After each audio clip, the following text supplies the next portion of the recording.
Shalom sahabat Kalimatulu dimanapun berada. Apa kabar sahabat Kalimatulu semua? Saya berharap sahabat semua ada dalam keadaan sehat dan selalu di dalam pertolongan Tuhan kita Yesus Kristus. Terus dukung perkembangan channel ini dengan cara like, komen, dan subscribe.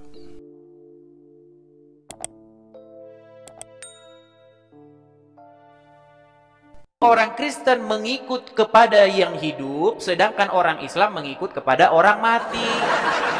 Gitu loh Bang. Makanya alangkah baiknya kita saling mengenal jati diri kita masing-masing Bang. Begitu. Abang mengikuti ajaran yang hidup siapa? Yesus dong. Kami mengikuti Yesus yang hidup. Itu kan menurut kepercayaan abang kan? Iya, menurut kepercayaan kami. Nah, menurut kepercayaan Anda pun, Anda mengikuti orang mati. Iya. Kita juga ya, makanya di saat beda kepercayaan itu ya udah abang iya, kata, artinya kata kita abang saling Yesus itu Allah, ya kita udah, artinya kita saling mengerti, saling memahami gitu loh, Bang. Jadi Nabi Muhammad itu manusia yang sudah meninggal, yang dituhankan oleh orang Islam. Dia diikutin ajarannya, bukan dia yang diikutin. Loh, tadi katanya pengikut Muhammad gimana sih?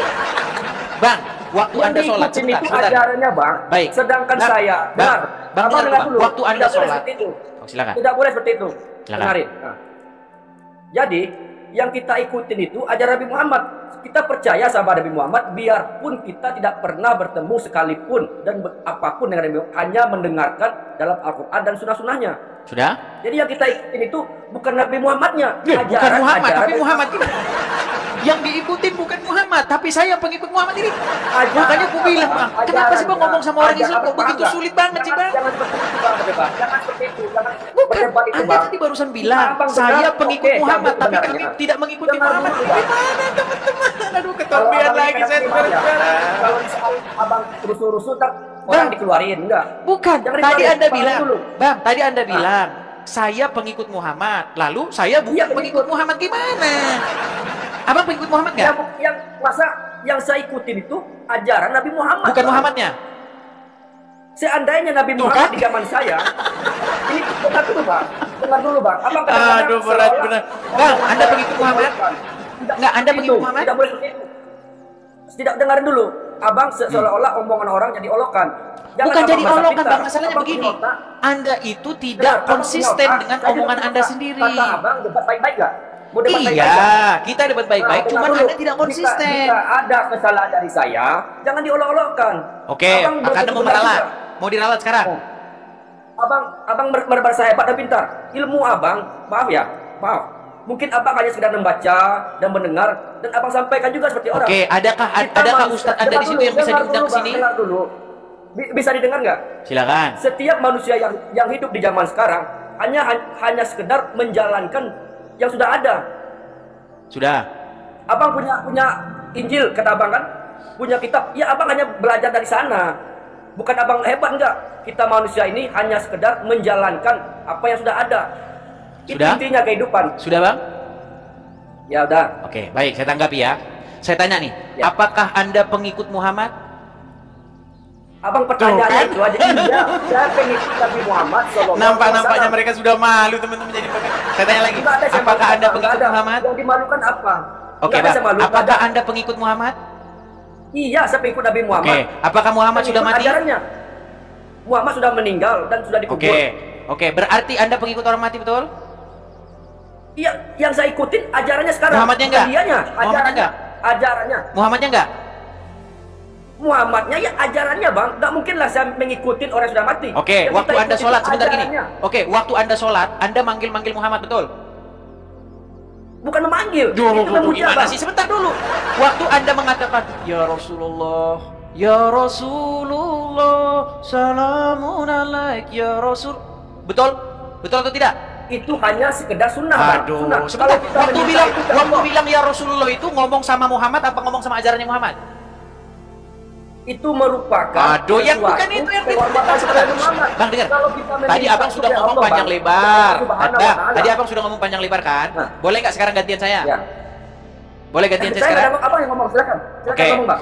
Waktu umat Islam bilang begini sama Muhammad, Ya Rasulullah, Ya Rasulullah. Saya tanya, itu ngomong sama Muhammad apa ngomong sama ajarannya Muhammad? Itu hanya sekedar sunnahnya Bang. Sunnahnya. Tidak diwajibkan. Tidak diwajibkan, Bang. Bah, kenapa sih orang Islam kalau diajak ngobrol itu nggak pernah nyambung, Bang? Saya tidak tanya itu sunnah itu apa yang saya tanya. Waktu bilang begitu, itu ditujukan kepada sosok Muhammad atau kepada ajaran Muhammad? Itu karena kita Karena bukan itu ya. Kepada siapa dia ngomong gitu? Kepada siapa dia ngomong gitu? Kalau dalam sesuatu itu kita meminta sama Allah. Buset dah, ini nggak nyambung yang ditanya apa, Bang? Bang, yang ditanya kalau kita berselawat itu gini aja deh, Bang. Coba ulangi pertanyaan saya tadi apa? Bukan pertanyaan saya tadi apa? Minta sama Allah kita, Bang. Kalau orang berselawat, saudara. Enggak, pertanyaan saya tadi apa, Bang? Bang, pertanyaan saya tadi apa? Iya, kata Abang, kita minta sama Muhammad. Enggak. Bukan itu, Bang. Waktu orang Islam bilang begini, ya Rasulullah salamun alaik, dia ngomong begitu sama sosok Muhammad apa sama ajarannya? Dia ngomong kepada siapa itu? Kepada Muhammad atau kepada ajaran Muhammad? Itu yang Abang sampaikan tadi, itu merupakan sunnahnya Nabi Muhammad. Buset, udah. Oke, Bang, sampai jumpa. Saya habis nanti bodrek. Yang ditanya apa, yang dijawab apa. Kenapa sih kok begitu? Masalahnya begini loh, kamu itu mengelak bahwa kamu itu pengikut sosok Muhammad. Kamu bilang, saya nggak pengikut sosok Muhammad, saya pengikut ajarannya. Aduh, teman-teman sudah lihat ya, mereka sudah malu, mereka sudah menghindar dan malu. Ya, teman-teman Muslim, saya mohon maaf ya, begini. Sekalipun saya mengatakan bahwa kalian saya beri panggung, saya beri kursi, saya beri karpet merah, bukan berarti kalian itu bisa kalau ditanya apa jawab apa, nggak boleh gitu. Anda harus nyambung dengan diskusi itu. Masa Anda ditanya berapa harga berapa? Ini apel ini apa namanya? Impor. Harganya dong, berapa harganya? Saya nggak nanya apel itu. Aduh, teman-teman. Berat sekali, teman-teman. Berat. Ya, itulah. Seperti itu, teman. Ya, jadi kepada yang muslim, tolong kalau naik, tolonglah kalian itu tunjukkan bahwa kalian itu benar-benar IQ-nya itu ada IQ lah, nggak usah tinggi-tinggi, ada lah. Intelijensi kalian itu ada gitu. Oke, Sultan Baginda, silakan nyalakan kamera, bro. Mari diskusi dengan baik, silakan. Ya, teman-teman ya, sudah hampir 5.000 orang nih. Bang Sultan muslim, Bang? Kristen. Oke, baik, saya turunkan dulu ya, Bang ya. Mohon maaf, Bang. Teman-teman ya, teman-teman yang Kristen, sekali lagi teman-teman ya ini ya. Bagi teman-teman yang Kristen, teman-teman tolong tahan diri dulu, jangan mengajukan permintaan naik. Kenapa? Begini, teman-teman. Kita kasih kesempatan kepada yang muslim supaya mereka naik. Ya, supaya mereka ada kesempatan untuk mengklarifikasi gitu. Jangan kita maunya ngomong aja tentang mereka sementara mereka nggak dikasih kesempatan. Ya, makanya kita kasih kesempatan kepada yang muslim. Adapun teman-teman Kristen, teman-teman cukup saja ini absen hadir di sini 3.3K ini supaya apa? Supaya nanti kalau saya siaran berikutnya teman-teman dapat notifikasi nih 3.3K atau follow juga saya karena banyak akun-akun palsu di luar sana. Jadi teman-teman kalau menemukan Edis TV 2 selain daripada ini, saya pastikan itu bukan akun saya. Ya, saya pastikan itu bukan akun saya. Jadi teman-teman yang asli ini, selain daripada itu adalah akun-akun yang saya tidak tahu siapa. Seperti itu teman-teman ya. Silakan teman-teman follow ya. Like, share ya, bagikan kepada teman-teman yang kalian anggap perlu mendengarkan siaran ini. Nah, sekali lagi teman-teman, untuk yang teman-teman saudara-saudaraku dalam Tuhan Yesus yang Kristen, teman-teman kalau mau tahu info tentang saya tinggal cek aja di profil saya. Bagi teman-teman yang nonton di YouTube, yang dimana selain daripada nonton langsung di channel saya langsung, teman-teman bisa cari channel saya yang asli. Nah, ini teman-teman, ya, saya sedang menggalang kolekte dari teman-teman untuk mendirikan rumah apologet. Nah, nanti teman-teman, rumah apologet itu teman-teman akan kita buat untuk membuat podcast, ya. Kita akan bikin podcast nanti tentang Muhammad. Ya, bagaimana Muhammad nanti ya sekitar durasi 15 menit lah. Ya, kita bikin tentang Muhammad disihir, ya kan? Kemudian Muhammad menikahi Aisyah, kemudian bagaimana Muhammad pernah memukul Aisyah dadanya, ya seperti itu. Nanti kita buat podcast semacam itu. Jadi, itu perlu yang namanya tempat, teman-teman. Rumah apologet, ya, yang akan kita buat jadi rumah produksi konten-konten seperti ini. Jadi teman-teman yang mau mensupport pendirian rumah apologet itu, teman-teman yang tergerak hatinya untuk mensupport, bisa mampir ke profil saya, lihat saja di situ info bagaimana cara memberikan kolektor. Kalau teman-teman masih bingung juga ya masih nggak tahu gimana caranya, teman-teman langsung ke sini nih. Nah ini ya teman-teman ya, sudah saya inikan ya teman-teman ya nih. Kolektor Rumah Apologet, silakan teman-teman bisa langsung ini sendiri ya. BR tit ya, BR tit. Nah, nomornya sekian-sekian. Ya, kolektor Rumah Apologet. Silakan teman-teman yang tergerak hatinya, sekali saja teman-teman ya, seumur hidup. Hanya sekali saja, seumur hidup gitu. Mudah-mudahan target kita tahun ini kelar lah Rumah Apologetnya ya. Oke, kita lanjutkan kembali. Kita lanjutkan kembali diskusi kita. Sabar ya teman-teman ya. Sebentar, tadi di mana tadi? Ah ya, ini. Oke, kita berikan kembali kesempatan kepada Muslim untuk naik dan memberikan klarifikasinya. Ya, syaratnya nggak boleh kejang-kejang dan marah. Halo, Oke, Usmadin Cintamu 78. Silakan nyalakan kamera. Boleh buka Ayo. topinya. Saya on cam tapi topinya dibuka. Boleh? Ini kenapa ketawa? Takut. Kenapa? Kamu boleh, kamu pakai kacamata, pakai topi kamu boleh. Saya nggak bisa. ngelarang. Harus tunjukkan mukanya. Biar ngapa? Kalau bisa buka Pasti topinya. pasti Berarti kamu mungkin- mau jadi telolis. Berarti kayaknya. Mau jadi telolis? Udah Mau botak. jadi telolis dia teman. Udah botak. Oke, baiklah. Baiklah, kalau kamu Baiklah, ketakutan udah, enggak apa-apa. Kamu nonton di bawah Jangan saja. takut. Kalau ketakutan di bawah. Banyak yang marah-marah, saudara-saudara ya. Tidak boleh marah-marah seperti itu ya. Diskusi-diskusi saja yuk. Baik-baik ya, seperti itu. Sekali lagi teman-teman ya, teman-teman sekalian, yang Kristen jangan ajukan permintaan naik teman-teman. Biarkan ya, kita berikan kesempatan kepada Muslim untuk diskusi. Bubu, silahkan nyalakan kamera Anda. Halo Bubu. Oke. Selamat malam Bubu. Selamat malam. Oke, perkenalkan Bubu, saya Edis TV. Ya, di sini saya membuka forum diskusi lintas agama, di mana saya seorang Kristen yang sangat-sangat mendalami agama Islam, bahkan tidak ada orang Islam yang lebih ngerti Islam daripada saya. Oke, Bubu. Omong kosong. Sebentar. Ya, sebentar dulu. Apakah Anda Muslim? Kosong. Apakah Anda Muslim? Oke, baik. Ya, tema masih sama ya. Tidak. Nah, di dalam iman kami, kita lanjutin yang tadi nih. Kita lanjutin yang tadi nih. Baru masuk. Oke, karena baru masuk kita ulang lagi ya. Gini, di dalam iman kami nih, di dalam Bible kami tertulis bahwa Yesus naik ke surga. Oke, jadi kami mengikuti yang hidup, kami tidak mengikuti orang dalam kuburan. Nah, sekarang saya tanya, menurut iman Anda, ya Muhammad ada di mana? Silakan. Tidak. Yesus naik ke surga. Ya, itu tertulis di dalam iman kami. Mau saya bacakan ayatnya? Oke, cari Baik. dulu ya. Baik, di dalam Kisah Para Rasul pasal yang pertama, kita dari ayat yang 11 ya, ayat yang 11. Saya baca. Dan kita mulai dari ayat 9. Sesudah ia Kalau mengatakan boleh, demikian, Kalau boleh baca original teksnya dulu, kalau boleh. Kalau bisa. untuk apa? Kita orang Indonesia. Enggak, jangan terjemahan dulu, baca original teks dulu kalau bisa. Bisa? Enggak Kenapa? bisa. Kenapa mau jadi orang Islam gitu? Tidak. sebentar dulu, saya selesaikan dulu ya. Saya selesaikan dulu. Nanti Anda tanggapi. Oke? Oke. Oke, saya bacakan dulu ya. Sesudah ia mengatakan demikian, terangkatlah ia disaksikan oleh mereka dan awan menutupinya dari pandangan mereka. Ketika mereka sedang menatap ke langit waktu ia naik itu, tiba-tiba berdirilah dua orang yang berpakaian putih dekat mereka dan berkata kepada mereka, "Hai orang-orang Galilea, mengapa kamu berdiri melihat ke langit? Yesus ini yang terangkat ke surga meninggalkan kamu akan datang kembali dengan cara yang sama seperti kamu melihat dia naik ke surga." Amin. Ya, sebentar dulu, sebentar.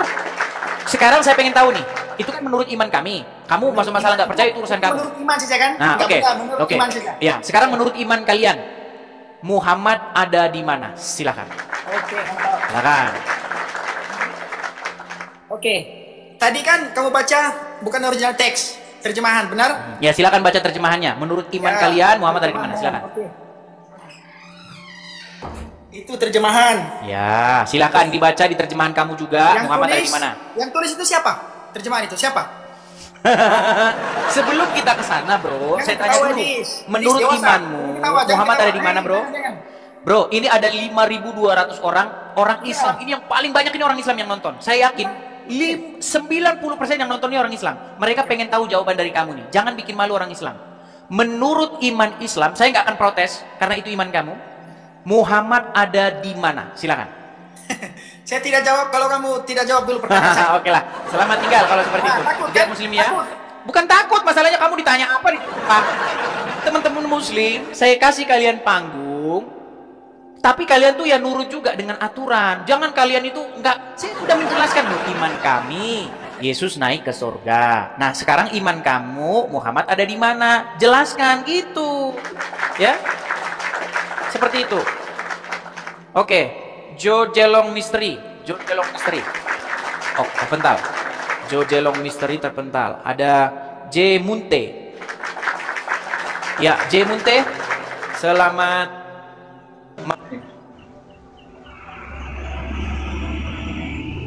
Halo J Munte, selamat malam. Silakan nyalakan kamera J Munte. Masih edisi. J Munte. Nangol wow. Halo J Munte. Enggak mah. Halo. Baik ya, teman-teman tolong ya kalau naik teman-teman persiapkan diri teman-teman ya, persiapkan diri karena ini acara. Ini kan 5.000 orang sudah menonton ya, mereka ingin nonton itu acaranya yang berkualitas. Jangan kita kecewakan penonton ini ngabis-ngabisin kuota. Nonton yang nggak berkualitas, artinya hanya mari teman-teman tolong ya kalau naik itu jangan ini. Jangan diem gitu ya, jangan begitu. Ini sudah kita kasih kesempatan nih ya, kita kasih kesempatan, silakan teman-teman mau membantahnya atau mau menjawab atau mengklarifikasinya, menunjukkan oh nggak benar itu bang ini bukan begitu, silakan. Tambah nama, silakan nyalakan kamera bro. Halo, tambah nama. Tambah nama. Baik, saya turunkan lagi ya. Teman-teman kalau sudah seperti ini satu kali, kalau sudah naik tapi diam, saya akan naikkan lagi ya. Saya hanya memberi kalian satu kali saja naik ya. Setelah itu kalau kalian tidak bicara, saya tidak akan menaikkan kalian lagi. Oke, kita kasih naik ada Muhammad Fauji 870. Ya, silakan Muhammad Fauji 870. Nyalakan kamera Anda, mari kita diskusi dengan baik. Silakan Muhammad Fauji. Halo? Halo. Ya, silakan Bang, nyalakan kamera Anda. Anda Islam? Halo. Sudah malu kayaknya jadi orang Islam, teman-teman. Udah kena mental. Halo, Kenapa halo. sih orang Islam kok kena mental begini? Halo? Halo. Iya, dari tadi halo-halo Ya. saya dengar, Bang. Saya dengar kok. Ya, Bang Muhammad, perkenalkan saya Edis TV. Saya seorang Kristen. Oke. Ya. Nah, walaupun saya seorang Kristen, tapi saya sangat mengerti dengan seluk-beluk agama Islam. Kok bisa? Karena mau belajar. Bukan bertapa di gua. Kalau bertapa di gua nanti saya tiba-tiba jadi nabi. Sampai nanti saya. mana? Sampai mana belajar kamu? Sampai mana belajar saya? Ya, kira-kira saya belajarnya itu secara sungguh-sungguh ya, secara mendalam itu sudah kurang lebih 13 tahunan saya mendalami agama Islam.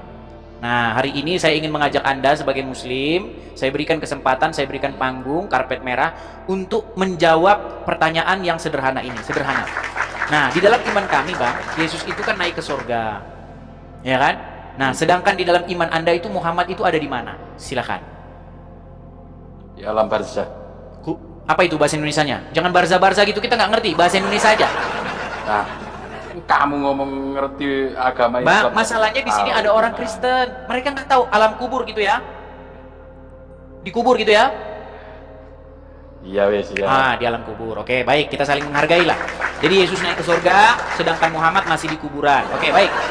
Nah, sekarang begini Bang, kita bicara logika nih, logika. Orang beragama itu kan karena mereka percaya akan kehidupan yang akan datang, yaitu kehidupan yang kekal, atau kita bicara bahasa sederhananya surga gitu ya. Nah, kalau secara logika tidak mungkin kita pergi ke suatu tempat kalau orang itu nggak tahu jalan ke sana. Artinya dia harus tahu jalan ke sana. Nah, untuk ke surga berarti harus dituntun oleh orang yang tahu jalan ke surga. Ya kan? Nah, sedangkan Muhammad, bagaimana mungkin dia menuntun Anda ke surga sementara dia ada di kuburan? Bagaimana mungkin Anda dipimpin oleh mayat dalam kubur? Silakan. Emangnya Yesus di surga? Bang, tadi sudah saya bilang ya Bang ya, kita bicara soal keyakinan masing-masing. Di dalam iman kami, di dalam kisah para rasul pasal yang pertama dikatakan di sini, dan katanya kepada mereka, kata malaikat-malaikat itu kepada mereka, hai orang-orang Galilea, mengapakah kamu berdiri melihat ke langit? Yesus ini yang terangkat ke surga meninggalkan kamu akan datang kembali dengan cara yang sama seperti kamu melihat dia ke surga. Nah, ini iman kami Bang, ini catatan sejarah yang kami percayai. Masalah Anda tidak percaya itu nanti dulu, urusan lain dulu. Saya pun tidak akan protes. Saya pun tidak akan protes ketika Anda mengatakan iman Anda. Nah, tadi Anda sudah mengatakan, menurut iman orang Islam, Muhammad ada di dalam kubur, ada di kuburan. Nah, pertanyaan saya, tolong jelaskan secara logis. Bagaimana Anda mau pergi ke surga, tapi tidak dipimpin oleh orang yang sudah ke surga, tapi dipimpin oleh orang dalam kubur? Nah, silakan jelaskan. Silakan. Kamu di agama, katanya belajar agama Islam. Silakan Bang Muhammad, silakan jelaskan Bang Muhammad. Itu nanti itu ke surga itu. Bukan masalah nanti atau bukan, kita tahu, cuman jelaskan secara logis bagaimana orang mati menunjukkan jalan ke surga, sedangkan dia di kuburan gitu loh. Kalau jalan menuju kubur, dia pasti tahu jalan menuju kubur karena dia di sana. Nah, sekarang bagaimana orang mati bisa menuntun orang ke kehidupan yang kekal? Silakan. Ya dituntun dengan ajarannya. Oh, dituntun dengan ajarannya. Muhammad mengikuti ajarannya enggak? Mengikuti ajaran supaya masuk surga? Iya, ngikuti lah. Terus dia kok nggak masuk surga? Kok malah masuk kubur, gimana?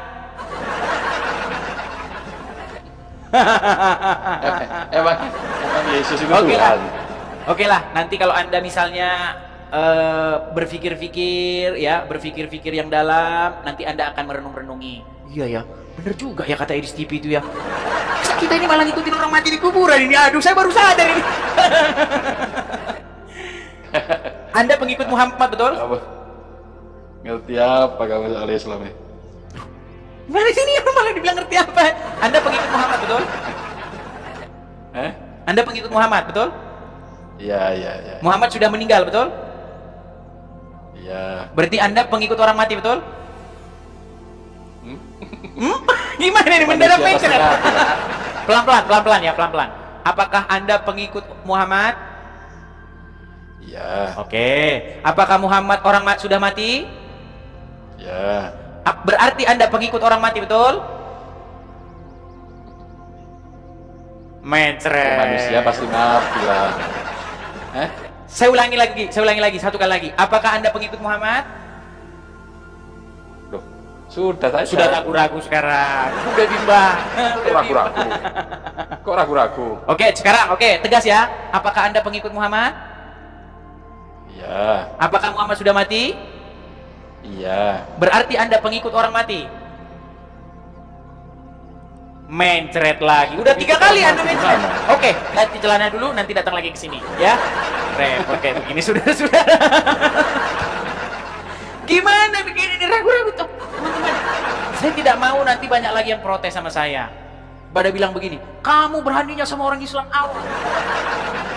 Hadapi itu Bang Juma, katanya. Masalahnya sudah saya upload di akun saya yang satunya, akun yang utama, akun yang Edis TV yang yang besar. Sudah saya upload bagaimana Juma di situ dia ngoceh bau awam. Saya pencet tombol naik. Tidak dinaikkannya, saudara. Aduh. Oke, kita berikan lagi ya. Ada Maulana Yahya. Ya, selamat malam Bang Maulana Yahya. Selamat malam Bang Edis. Oke, silakan Bang Maulana, nyalakan kamera Anda. Mari kita diskusi dengan baik, Bang. Perkenalkan dulu ya Bang ya, saya Edis TV. Saya seorang Kristen, tapi saya pengkaji agama Islam dan saya adalah orang yang sangat mengerti agama Islam. Nah, begitu ya Bang. Oke, tadi Anda sudah menyimak ya, biar kita tidak mudah. Saya begini Bang, kalau melihat orang seperti sampean ini harus dibuka dulu kacamatanya. Kenapa harus dibuka kacamata? Nanti banyak yang naksir. Harus dibuka kacamatanya. Berat. Bang, nanti kalau dibuka kacamata, nanti banyak yang naksir. Kalau dibuka kacamata nanti ngilang. Bukan kesetanan dia sudah. Gila, okay. Nanti kalau jadi bagaimana Bang? Jawabannya yang tadi gimana? Bagaimana? Jawaban yang tadi bagaimana? Anda pengikut Muhammad? Jawaban apa? Saya tidak ngikuti dari tadi. Oke. Apakah Anda pengikut Muhammad? Pengikut. Apakah saya pengikut Yesus? Oh iya, betul. Apakah Muhammad sudah mati? Apakah Yesus sudah mati? Bangkit. Yesus bangkit dan naik ke surga. Bangkit kemana? Kok tahu sampean yang bangkit? Oke, saya bacakan ya. Saya bacakan. Tidak ada perlu baca. Jangan baca. Tahan apa? Tarik nafas. Ya, jangan panik. Saya tidak pernah panik. Jangan panik. Saya bacakan ya Bang ya. Saya bacakan. Sesudah ia di sini maksudnya Yesus ya, mengatakan demikian. Matanya dibuka dulu sama Qurannya itu. Nanti Anda jadi teroris, Bang, masalahnya. Masalahnya nanti Anda jadi teroris. Dibuka dulu matanya. Berat saudara-saudara, nampaknya dia sudah kesetanan. Saya bacakan ya. Saya bacakan. Bacakan ya. Sesudah ia mengatakan demikian, terangkatlah ia disaksikan oleh mereka, dan awan menutupinya dari pandangan mereka. Ketika mereka sedang menatap ke langit waktu ia naik itu, tiba-tiba berdirilah 2 orang berpakaian putih dekat mereka dan berkata kepada mereka, "Hai orang-orang Galilea, mengapa kamu melihat ke langit? Yesus ini yang terangkat ke surga meninggalkan kamu, akan datang kembali dengan cara yang sama seperti kamu melihat dia naik ke surga." Nah, itu iman kami, Bang. Masalah Anda nggak percaya, ya itu bukan urusan saya. Nah, sekarang pun tolong jelaskan menurut keyakinan Anda, dan saya nggak akan protes. Saya nggak akan protes itu. Menurut keyakinan Anda sebagai Muslim, Muhammad ada di mana? Silahkan. Macet, Bang, macet. Suara Bang hilang. Hilang. Teman-teman bisa mendengar suara dia? Apakah teman-teman bisa mendengar suara dia? Nampaknya dia sudah kesetanan sehingga dia tidak tahu lagi, dia nggak bisa dengar lagi. Nampaknya dia sudah terkena hukuman, teman-teman. Suara tidak kedengaran. Suara nggak kedengaran. Ya, Muhammad ada di mana menurut ajaran agama Islam? Yesus ada di mana? Oke, baiklah. Ya, kalau nggak waras, Baiklah. tolong pergi ke bengkel dulu biar diwarasin dulu otak Anda. Padahal ini kita bicara iman masing-masing loh. Iman masing-masing ini. Anda yang kesetanan seperti itu, saudara-saudara. Ya, silakan ya yang muslim-muslim, tolong kalau naik jangan marah-marah, jangan kesetanan. Tolong yuk, kasihlah yang bagus-bagus begitu ya. Jawaban Anda yang baik-baik seperti itu sesuai dengan apa yang tertulis. Jangan Anda ngarang sendiri seperti itu ya. Oke, kita kasih naik ada sebentar. Kita kasih naik sebentar. Saya lihat dulu ya. Yang profil-profil asli saja yang kita naikkan ya. Sebentar. Teman-teman yang kalau followers Anda di bawah 500 tidak perlu mengajukan permintaan naik, teman-teman. Karena Anda percuma kalau naik ke sini, nanti Anda nggak bisa menyalakan kamera. Kepada teman-teman yang followersnya di bawah 500 jangan naik. Percuma Anda nanti sampai pegel di situ nggak bakal saya naikkan. Ya. Falak Center. Ini kalau dari namanya ini Muslim ini. Ya, selamat malam Falak Center. Selamat malam juga Bang. Selamat malam Bang Falak. Ya, silakan Bang Falak, nyalakan kamera Anda. Mari kita diskusi dengan baik Bang Falak. Ya, Bang Falak, perkenalkan saya Edis TV. Saya Kristen ya, Bang ya. Sekalipun saya Kristen, saya adalah orang yang paling mengerti ajaran Islam selain dari tidak ada orang Islam yang lebih ngerti ajaran Islam daripada saya. Berarti abang tahu ya jumlah huruf si Quran berapa ya Bang ya? Nah, masalahnya kalau jadi orang yang mengerti ajaran Islam, bedanya begitu Bang. Kalau orang Islam yang diketahui tentang Islam itu jumlah huruf ada berapa? Ada berapa jumlah ayat-ayat Al-Qur'an? Makanya orang Islam nggak pernah ngerti Islam itu apa. Karena yang dipelajari itu Bang, ada berapa huruf dalam Al-Qur'an? Lalu kertasnya terbuat dari apa? Makanya Bang, Al-Qur'an itu Bang, kalau Anda buka Al-Quran, dimanapun Anda beli Al-Quran, pasti di samping-samping ayatnya itu ada renda-renda itu. Ada motif-motif. Ya kan? Ya karena memang itu kurang kerjaan, Bang. Kurang kerjaan, gitu loh. Nah, makanya saya bilang gini, Bang. Al-Quran itu, bagi saya pelajari isinya. Bukan saya pelajari ada berapa ayatnya. Di tengah-tengahnya ini huruf ini. Aduh, kalau begitu kerjaan orang Islam. Tanya aja orang Islam, mereka tahu itu. Ya kan? Tapi kalau suruh makna Al-Quran, mereka tiada paham dan tiada. Oke, kita mulai Bang ya. Oke Bang. Oke, menurut iman kami nih Bang. Menurut iman kami. Ya, bahwa Yesus naik ke surga. Seperti yang sudah tertulis dan mungkin Abang tadi sudah dengar, sudah saya bacakan. Ya. Nah, sekarang saya mau tanya nih Bang.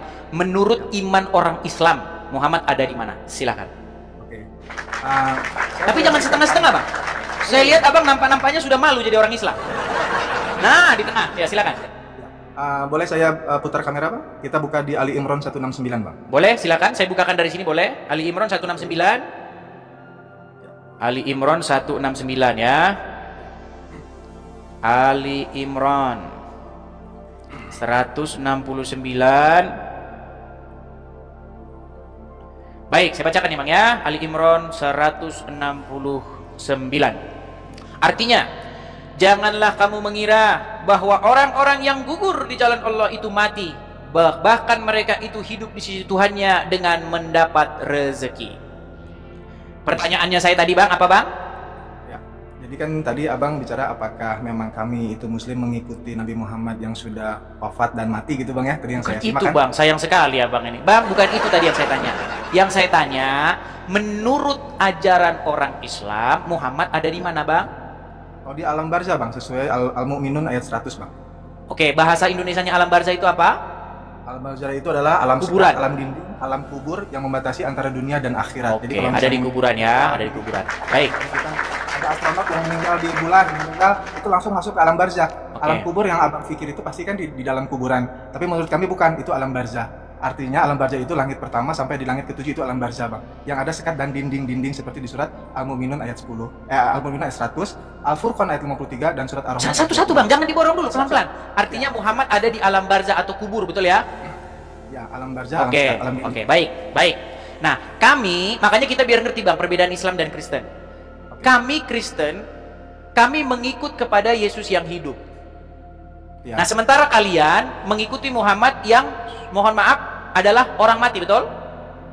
Ya, secara jasad, tetapi di surat 169 tadi kan sudah dibilang Bang, yang pernah engkau menyangka bahwa orang yang mati di gugur jalan Allah itu mati, tapi sesungguhnya mereka itu hidup. Di situ ada kata al-hayya di Quran itu. Bang, di sini nggak ada Muhammad loh Bang. Di sini nggak ada Muhammad ini. Iya, maksud kami siapapun orang itu, kalau misalnya mau Muhammad, mau Nabi Musa, mau siapapun yang gugur di jalan Allah, kami percaya bahwa Nabi Muhammad itu kan gugur di jalan Allah. Oh, baik. Baik, kita dalam lagi nih, agak dalam nih. Bang, Oke Bang. Ya. menurut Al-Quran, apakah Muhammad itu masuk kategori orang yang beriman? Ya. Bang, inilah akibat orang Islam tidak mempelajari agama Islam Bang. Muhammad itu, menurut Al-Quran, dia mustahil jadi orang yang beriman Bang. Mau buktinya? Mau buktinya? Boleh. Oke, abang ada Al-Quran di situ? Ada Bang? Saya ada Oke, Al-Quran. boleh abang bacakan An-Nahl 99? An-Nahl ayat 99. Tidak perlu dibalik kameranya, baca saja, kita sudah sama-sama paham. Ya, karena lembarannya saya Qurannya berupa buku, jadi saya mesti buka lembarannya Bang. Boleh Gak Bang? apa-apa, santai aja Bang, santai Bang. Santai. Surat An-Nahl atau surat yang ke-16 saya bantu. Ya, surat Ayat ke-16. yang ke-99.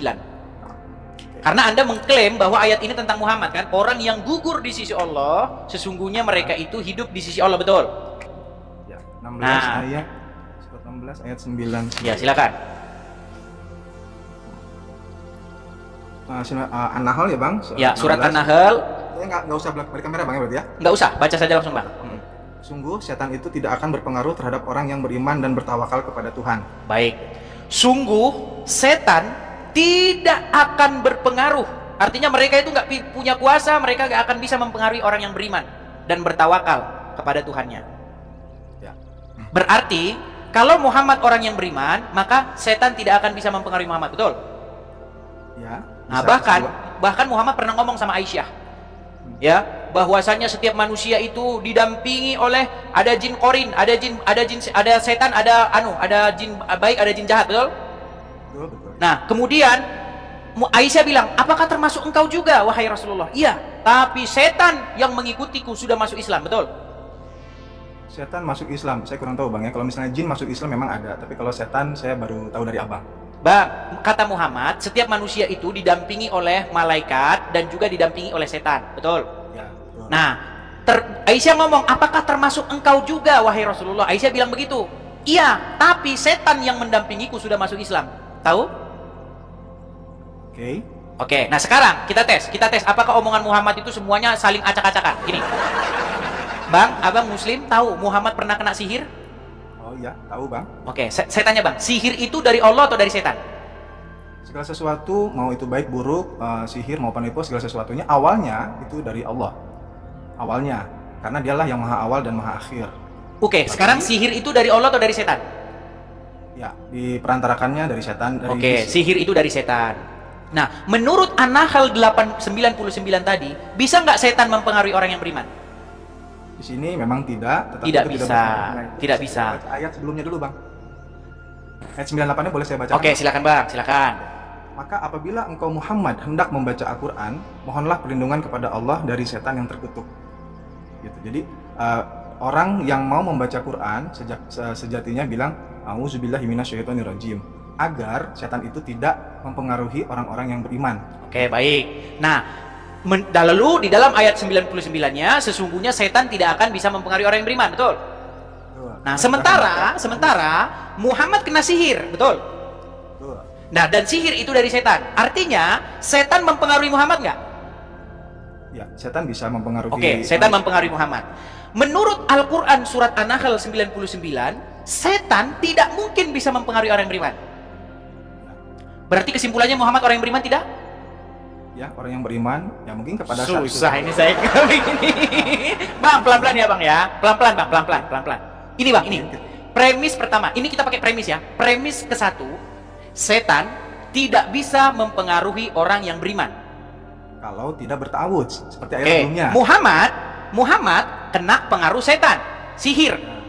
Ya. Maka premis ketiga atau kesimpulannya, Ya. apakah Muhammad dikategorikan orang yang beriman? Dikategorikan orang yang beriman. Ini gimana Bang? Cara Abang mengambil kesimpulan ini menabrak kaidah-kaidah akal sehat Bang. Berat ini, berat. Makanya kalau Abang bilang tadi, Abang kan tadi menunjukkan Ali Imran 169 bahwasanya orang-orang yang gugur di jalan Allah itu kan bicara orang-orang beriman, betul? Ya, betul. Sesungguhnya mereka itu tidak mati tapi mereka itu hidup di sisi Allah, betul? Betul. Nah, masalahnya begini Bang, Muhammad nggak mungkin masuk kategori itu. Karena apa? Karena Al-Quran bilang orang yang beriman tidak akan mungkin bisa kena pengaruh setan. Sementara menurut hadis Bukhari, Muhammad kena sihir alias kena pengaruh setan. Makanya secara logis mustahil Muhammad termasuk orang-orang yang beriman. Ya kan menurut Abang, ya menurut saya gini. Silakan. Jadi ketika itu mungkin ya Nabi Muhammad SAW itu ya kan sedang tidak membaca A'udzubillahi minasyaitonirrajim seperti yang ditujukan ayat sebelumnya, sehingga akhirnya sihir itu bisa masuk. Nah, agar Nabi Muhammad tidak terkena sihir, maka harus dibaca ayat sebelumnya, yaitu A'udzubillahi minasyaitonirrajim. Gitu Bang. Jadi ini Abang juga misalnya, maaf ya Bang, Abang juga baca ayat sebelumnya dulu, baru ke ayat 99-nya gitu Bang. Oke, berarti Anda sudah mengakui bahwa Muhammad kena pengaruh setan ya? Iya, karena Muhammad pada saat itu terkena sihir, dia sedang tidak membaca A'udzubillahi minasyaitonirrajim, sehingga turunlah surat Al-Falaq. Lalu diberikanlah, kenapa turun surat Al-Falaq? Untuk mengobati orang-orang yang kena sihir kepada Nabi Muhammad dan kepada para umat-umatnya. Bacalah kalian surat Al-Falaq bila kamu terkena sihir, gitu Bang. Baik. Jadi begini Bang, intinya yang sudah kita dapatkan begini. Kita ini, jadi saya Bang ya, ketika saya betul-betul mendalami agama Islam Bang, memang saya akan mengambil kesimpulan, makin dalam orang memperdalam agama Islam ini, pintu gerbang untuk meninggalkannya itu semakin dekat Bang. Karena begini, Muhammad sendiri ngomong loh Bang, bahwa setiap manusia itu didampingi setan, didampingi oleh setan, ya kan? Bahkan katanya, jikalau ada seorang laki-laki dan perempuan yang bukan mahramnya, mereka bersama-sama, maka yang ketiga adalah syaiton nirajim. Aisyah pernah berkata, ya kan? Apakah termasuk juga engkau wahai Rasulullah? Apakah engkau juga didampingi oleh setan? Betul, saya juga termasuk, tapi setan yang mendampingi saya sudah masuk Islam katanya. Bagaimana mungkin Bang? Dibilang setannya sudah masuk Islam, nyatanya dia kena sihir. Bahkan di dalam hadis dikatakan Muhammad itu adalah Quran yang berjalan. Dia dikatakan sebagai Quran yang berjalan. Bahkan kalau ada azan dibacakan, syaiton katanya lari, katanya sambil kentut-kentut. Tahu kan? Abang tahu? Saya baru dengar dari Abang. Waduh, baru dengar juga. Bang, syaiton itu kalau dibacakan ayat-ayat Al-Quran, mendengar suara azan, itu lari sampai terkentut-kentut. Sekarang bagaimana kita bisa percaya itu Bang? Setannya sudah masuk Islam, setannya lari terkentut-kentut. Nyatanya orang yang ngomong gitu kena pengaruh syaiton. Jadi kalau di kami itu Bang, memang di Quran, bahwa satu manusia itu mendapatkan 5 malaikat dan 3 jin. Kenapa? Untuk keseimbangan antara benar dan salah. Pertama, malaikat penjaga, malaikat penyaksi, malaikat penggiring, dan 2 malaikat pencatat, malaikat rokib dan malaikat atid. Gitu. Jadi ada nah di situ untuk keseimbangannya diberikanlah jin korin gitu. Jadi terserah orang itu mau memilih kebaikan atau keburukan, tergantung mereka menguasai apa yang ada berdasarkan keilmuan dan hawa nafsunya gitu Bang.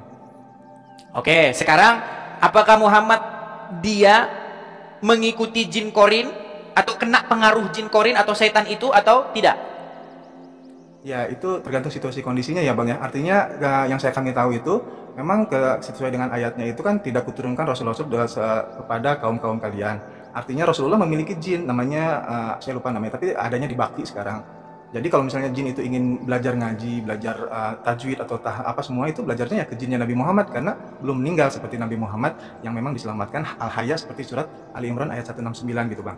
Ya, masalahnya kan terbukti Bang, menurut Al-Quran sendiri bahwasanya dia itu nggak mungkin masuk kategori orang yang beriman. Sedangkan dia pernah kena sihir nih Bang ya. Ini saya bacakan. Banyak muslim yang mengira saya fitnah nih ya. Coba ya, dengarkan ini Bang ya. Dengarkan ini. Ya.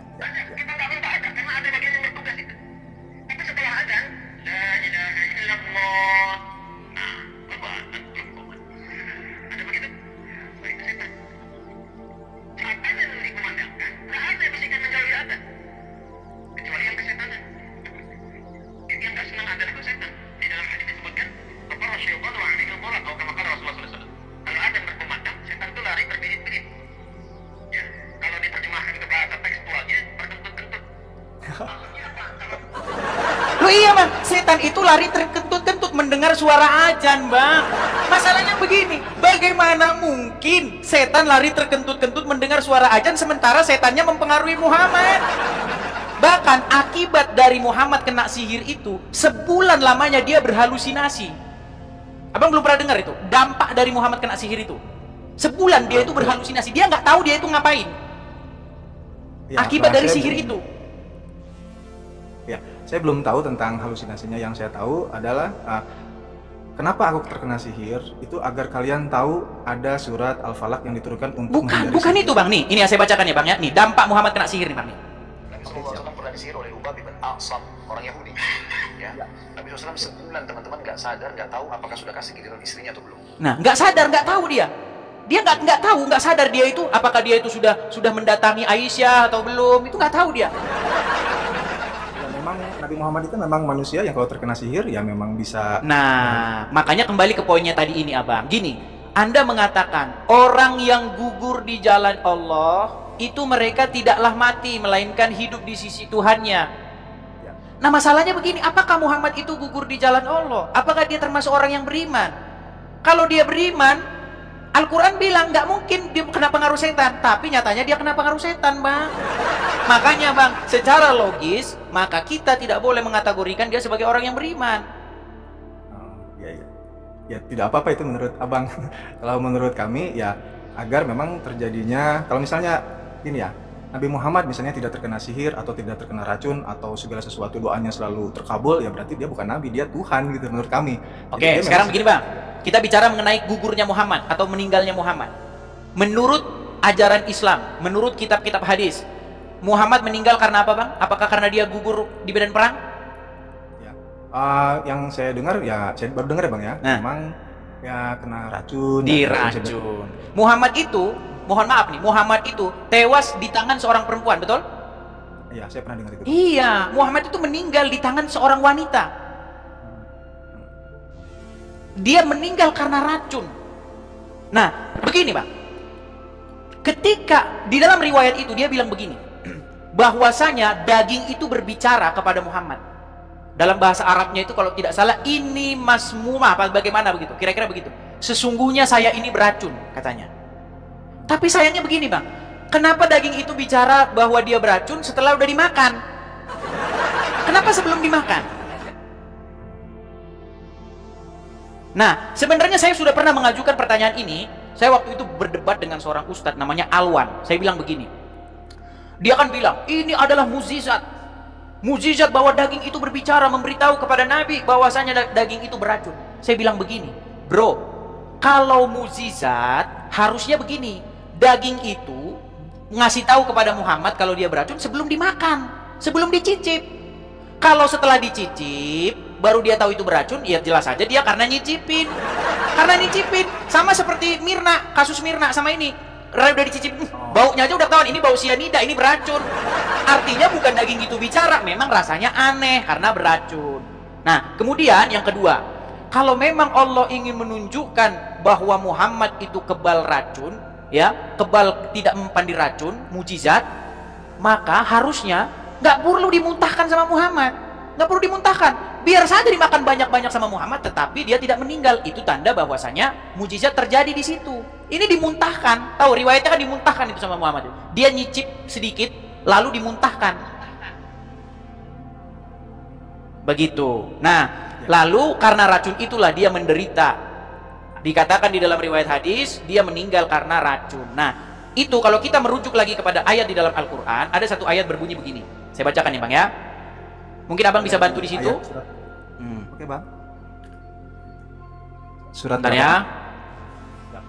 Sabar ya. Oke. Bentar. Tolong bukakan Quran di dalam Quran surat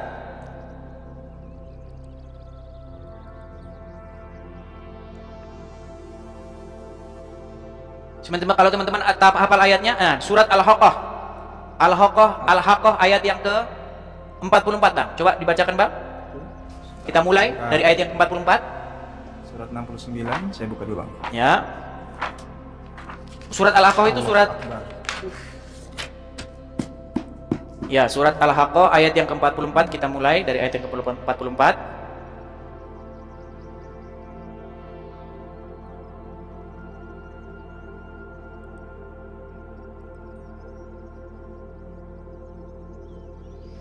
Jangan dibisukan Bang, jangan dibisukan.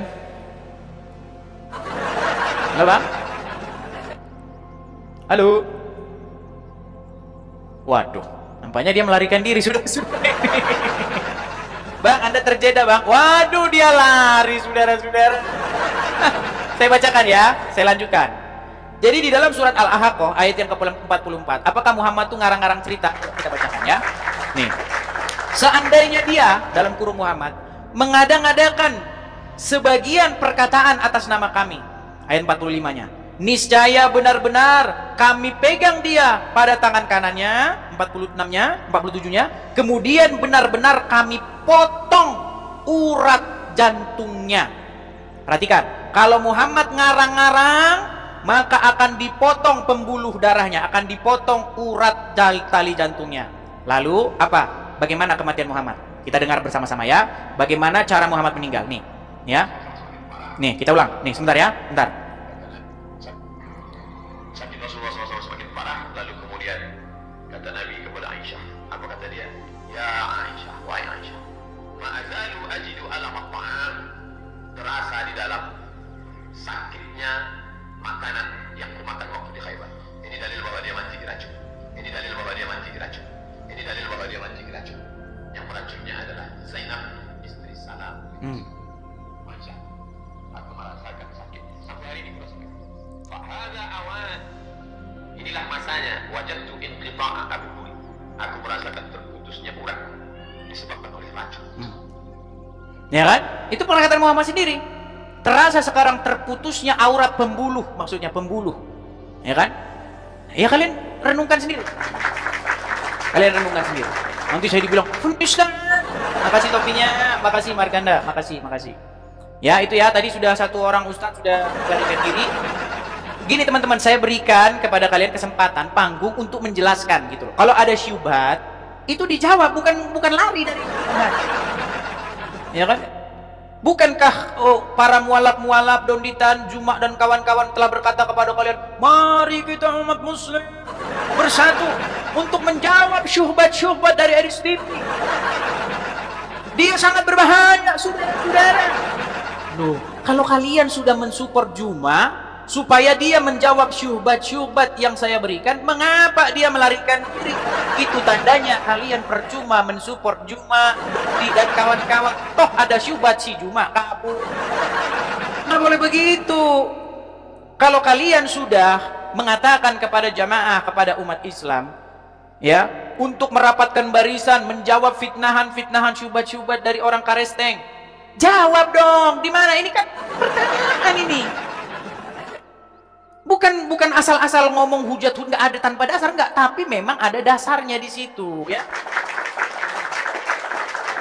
Mari kita simak apa yang diungkapkan oleh profesor dan cendekiawan muslim yang satu ini.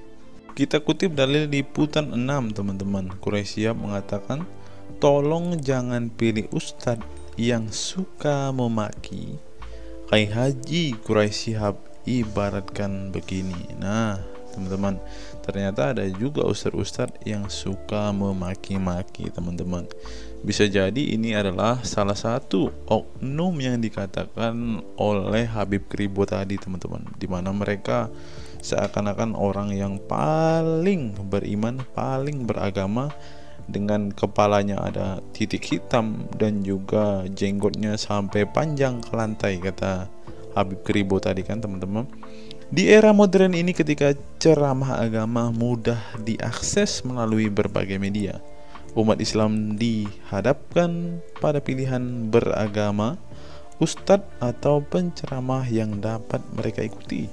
Namun tidak semua pendakwah menggunakan cara yang sejuk dan penuh hikmah dalam menyampaikan pesan agama. Menanggapi fenomena ini, wah ini ternyata sebuah fenomena nih teman-teman, berarti sudah sering terjadi nih teman-teman. Profesor Kiai Haji Quraisy Shihab, seorang cendekiawan muslim, terkemuka menekankan pentingnya memilih ustadz yang tidak memaki-maki dalam dakwahnya. Quraisy Shihab mengingatkan bahwa dakwah adalah ajakan kepada kebaikan yang harus disampaikan dengan cara yang baik pula. Ia menekankan pentingnya mencontoh akhlak Nabi Muhammad SAW yang selalu lemah lembut dalam menyampaikan ajaran Islam. Mengutip sabda Nabi Muhammad, barang siapa yang beriman kepada Allah dan hari akhir, hendaklah ia berkata baik atau diam. Ayahanda presenter Nasyo Shihab menegaskan bahwa ini adalah pedoman penting bagi para pendakwah. Kata-kata yang baik dan penuh hikmah lebih efektif dalam menyentuh hati dan menggerakkan orang untuk berubah ke arah yang lebih baik. Dalam dakwah, seringkali ditemukan penceramah yang menggunakan kata-kata yang keras dengan alasan untuk menegur atau mengingatkan umat.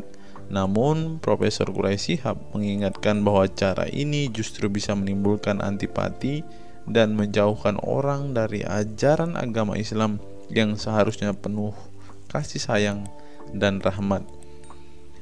Menukil Islam.co, Quraisy Shihab menjelaskan hal yang menarik ketika ditanya seseorang terkait kriteria ustadz yang tepat untuk dijadikan panutan atau sebagai penceramah. Mantan rektor lain, sekarang UIN, Syarif Hidayatullah Jakarta, ini menjelaskan dengan penuh kasih ibarat seorang bapak menasihati anaknya. Pilihlah ustadz yang menganut paham moderat. Anda tidak akan mendengar makian, tutur mantan Menteri Agama ke-16 masa Presiden Soeharto ini.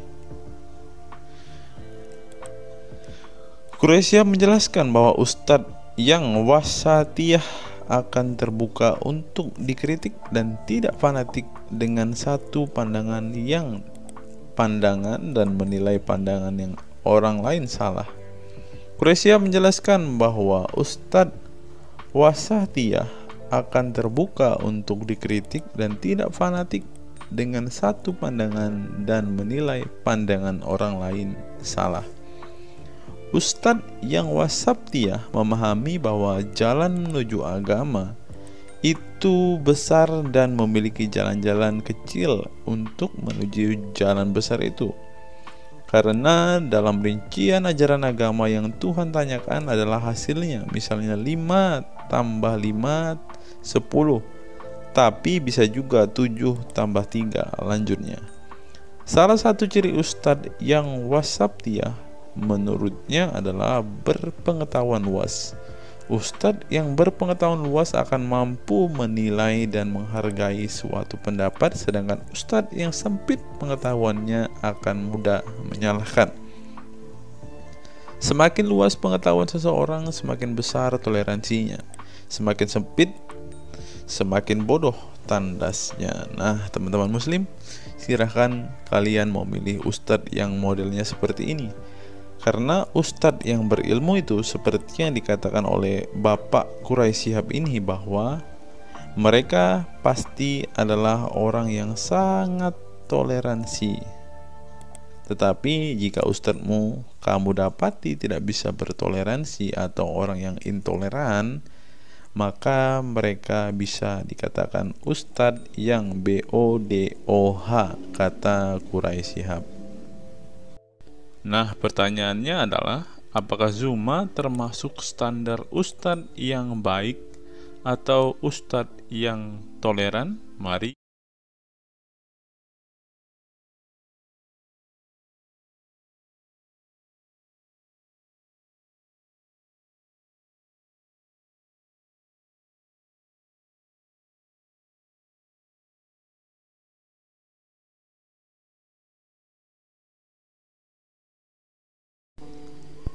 Google, mengapa Rasulullah disebut sebagai nabi penutup?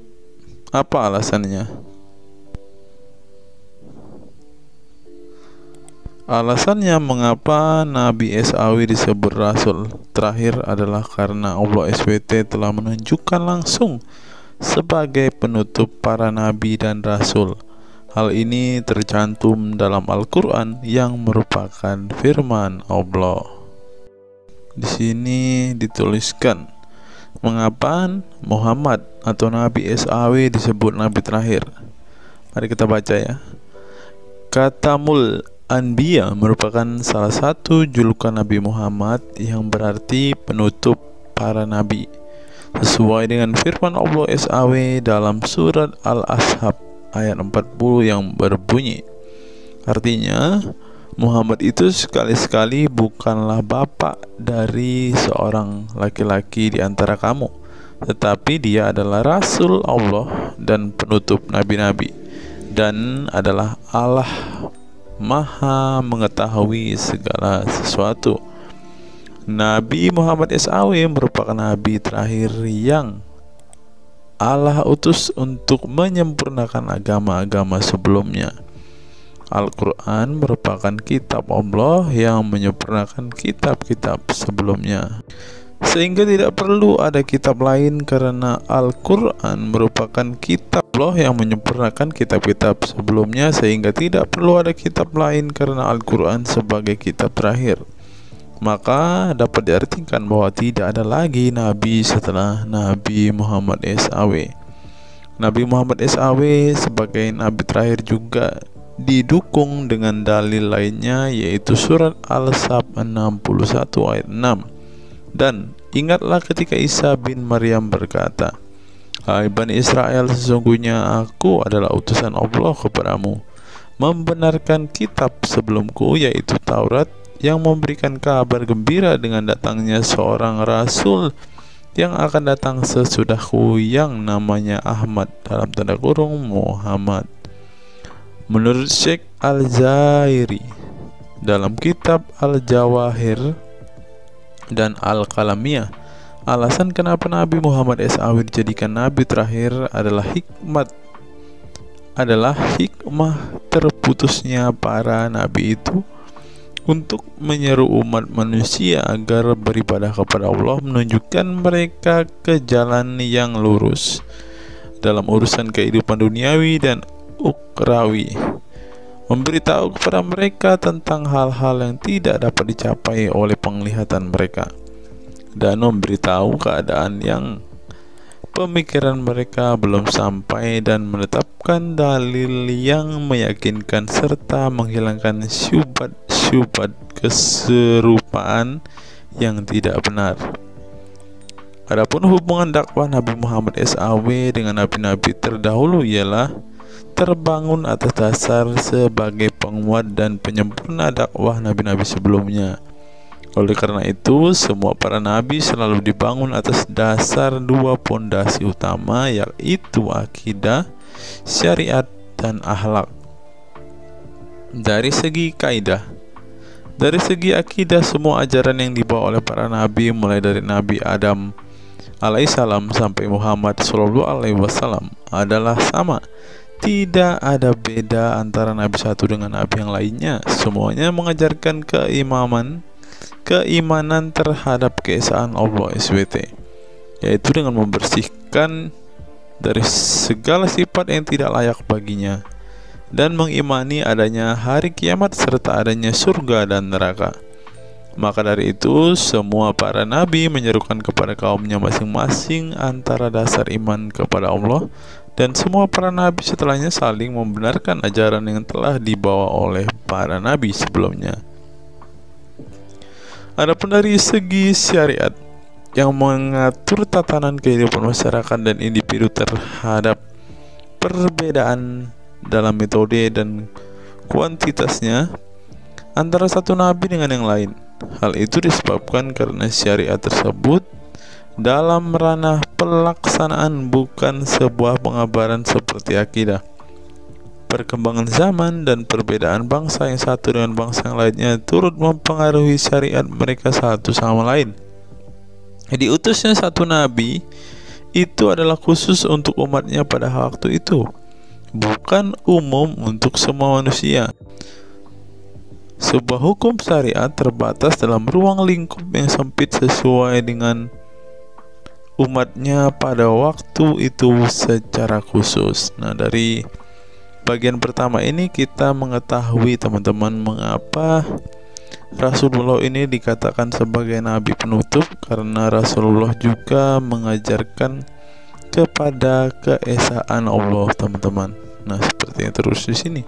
Semuanya mengajarkan keimanan terhadap keesaan Allah SWT, yaitu dengan membersihkan dari sifat segala yang tidak layak baginya dan mengimani adanya hari kiamat dan adanya surga dan neraka. Salah satu alasan mengapa Rasulullah disebut sebagai nabi penutup adalah ini, teman-teman. Mari kita lihat fakta berikutnya. Menurut kumparan, teman-teman, alasan mengapa Rasulullah SAW disebut nabi terakhir, teman-teman. Mari kita simak ya. Saya berharap teman-teman tidak bosan mendengar setiap fakta-fakta yang kita bukakan ini, karena dengan melihat fakta-fakta ini setidaknya kita belajar, teman-teman, dan dapat memaklumi mengapa sih saudara-saudara muslim kita itu sangat-sangat menjunjung tinggi Rasulullah, teman-teman. Mari kita simak. Nabi Muhammad SAW adalah nabi yang ke-25 dalam Al-Quran. Sebagai umat Islam, kita diwajibkan mempercayai bahwa tidak ada rasul lain setelah kematian Nabi Muhammad SAW. Sebenarnya mengapa Nabi SAW disebut rasul terakhir? Bukan tanpa alasan Allah SWT memilih Nabi Muhammad SAW sebagai rasul terakhir, sehingga kita dilarang untuk mempercayai bahwa adanya rasul setelah Nabi Muhammad SAW meninggal dunia, bahkan sampai memiliki cara pandang berbeda dengan beliau.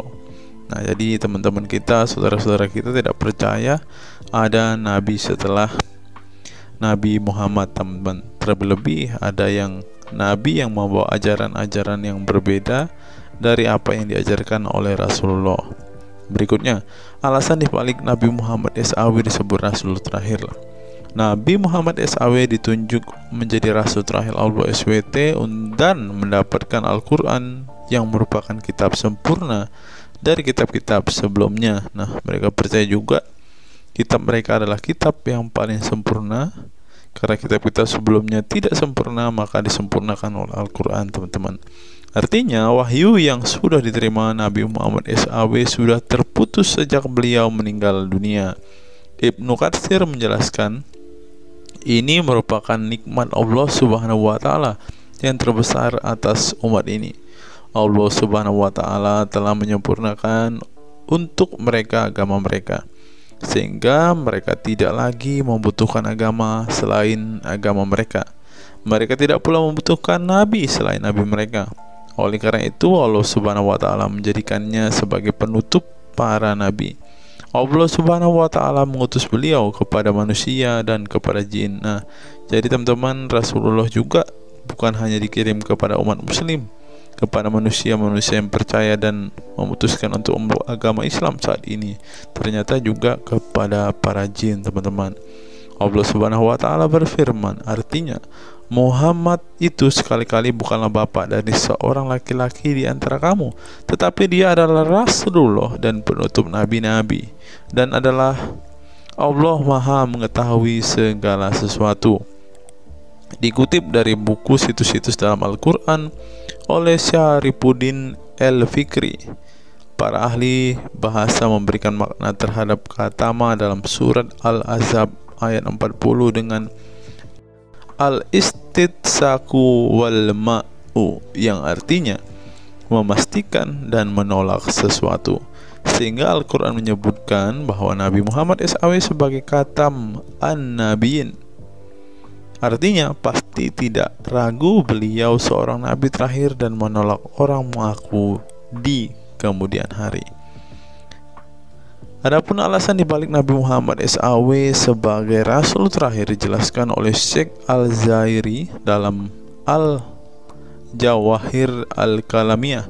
Sebenarnya Nabi kita Muhammad dikatakan sebagai penutup para nabi itu hanya karena sesungguhnya hikmat terputusnya para nabi itu menyeru umat manusia agar beribadah kepada Allah, menunjukkan mereka ke jalan yang lurus dalam urusan kehidupan duniawi dan ukhrawi, memberitahu kepada mereka tentang hal-hal yang tidak dapat dicapai oleh penglihatan mereka, dan memberitahu keadaan yang pemikiran mereka belum sampai, dan menetapkan dalil yang meyakinkan serta menghilangkan syubhat-syubhat keserupaan-keserupaan yang tidak benar.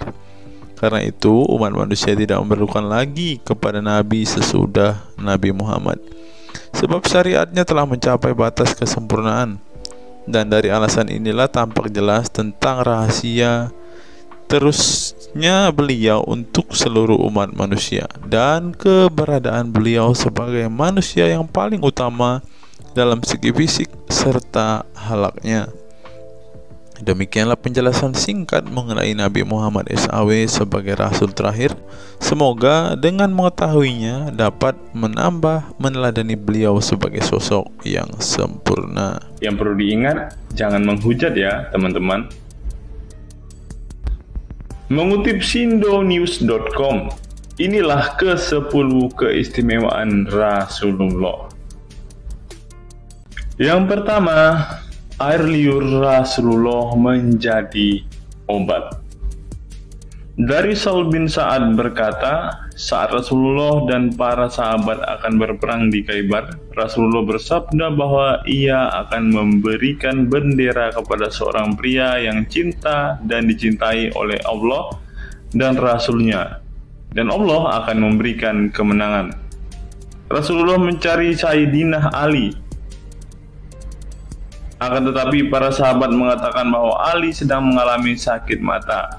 Rasulullah memerintah para sahabat untuk mendatangkan Ali kepada beliau. Kemudian Rasulullah meludahi kedua matanya dan mendoakannya. Seketika itu sakit matanya sembuh seakan-akan tidak ada bekas sakit sebelumnya.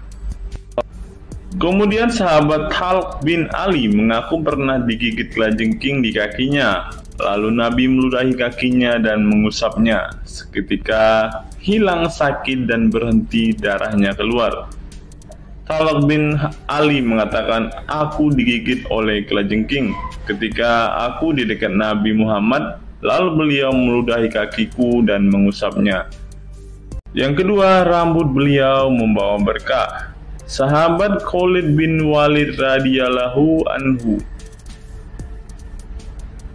tak pernah kalah di medan perang. Di setiap perang, Khalid selalu meraih kemenangan dan membuat nyali musuh ketakutan. Ternyata penyebabnya tak lepas dari keberkahan rambut Nabi Muhammad yang selalu dia bawa ketika perang. Rambut beliau juga dijadikan sebagai obat bagi orang sakit. Yang ketiga, keringat Nabi Muhammad menjadi minyak wangi. Anas bin Malik menceritakan keberkahan keringat Nabi Muhammad sebagai minyak wangi. Beliau mengatakan, Nabi masuk ke rumah kami dan beliau qailullah, tidur siang di tempat kami. Ketika tidur itu Nabi berkeringat, kemudian ibuku datang membawa botol dan keringat Nabi Muhammad ditampung ke dalam botol itu. Kemudian ketika Nabi bangun dari tidurnya, beliau bertanya kepada ibuku, wahai Ummu Sulaim, apa yang sedang engkau perbuat? Ummu Sulaim mengatakan, ini keringatmu wahai Rasulullah, aku jadikan minyak wangi dan ini adalah minyak wangi yang paling wangi. Yang keempat, tidak memiliki bayangan. Asyadid Muhammad bin Alawi Al-Maliki dalam kitabnya Mafahim Yazid Antus Hahaha menyebut di antara kekhususan Nabi Muhammad adalah tidak memiliki bayangan. Karena memang beliau adalah cahaya dan cahaya tidak pernah memiliki bayangan. Nabi tidak memiliki bayangan meskipun ada sinar matahari. Ini didukung oleh doa Nabi yang meminta kepada Allah untuk dijadikan sebagai cahaya. Hal ini disebutkan oleh Imam Muslim dalam hadis yang menjelaskan tentang bacaan Nabi dalam doa sujudnya. Ya Allah, jadikanlah di dalam hatiku cahaya, di pendengaranku cahaya, dalam penglihatanku cahaya, di sebelah kananku cahaya, di sebelah kiriku juga cahaya, di depanku cahaya, dan di belakangku cahaya, serta di atasku cahaya, juga di bawahku cahaya, dan jadikanlah untukku cahaya. Dalam riwayat lain juga disebutkan, jadikanlah aku cahaya. Yang kelima, tidak pernah menguap. Dalam kitab Al-Qashais Al-Kubra, Imam Asyuyuti menyebutkan riwayat Nabi Muhammad yang sepanjang hayat tidak pernah menguap. Ditakris oleh Imam Al-Bukhari dalam kitabnya Al-Tariq dan juga Ibnu Abi Saibah dalam Musannafnya, dan dari Isa Ibnu Sa'ad dari Yazid bin Al-Asham, beliau berkata bahwa Nabi Muhammad tidak pernah menguap sama sekali. Yang keenam, hati beliau tidak pernah tidur. Keistimewaan lainnya adalah kedua mata beliau tertidur, namun tidak demikian dengan hati beliau. Suatu waktu Nabi Muhammad pernah ditanya oleh istrinya Sayyidah Aisyah tentang tidurnya selepas sholat witir. Wahai Rasulullah, apakah engkau tidur setelah sholat witir? Beliau menjawab, betul Aisyah, sesungguhnya mataku tertidur dan tetapi hatiku tidak pernah tidur. Ini sejalan dengan apa yang disebutkan beliau bahwa para nabi tidaklah tidur kecuali hanya mata mereka saja yang terpejam.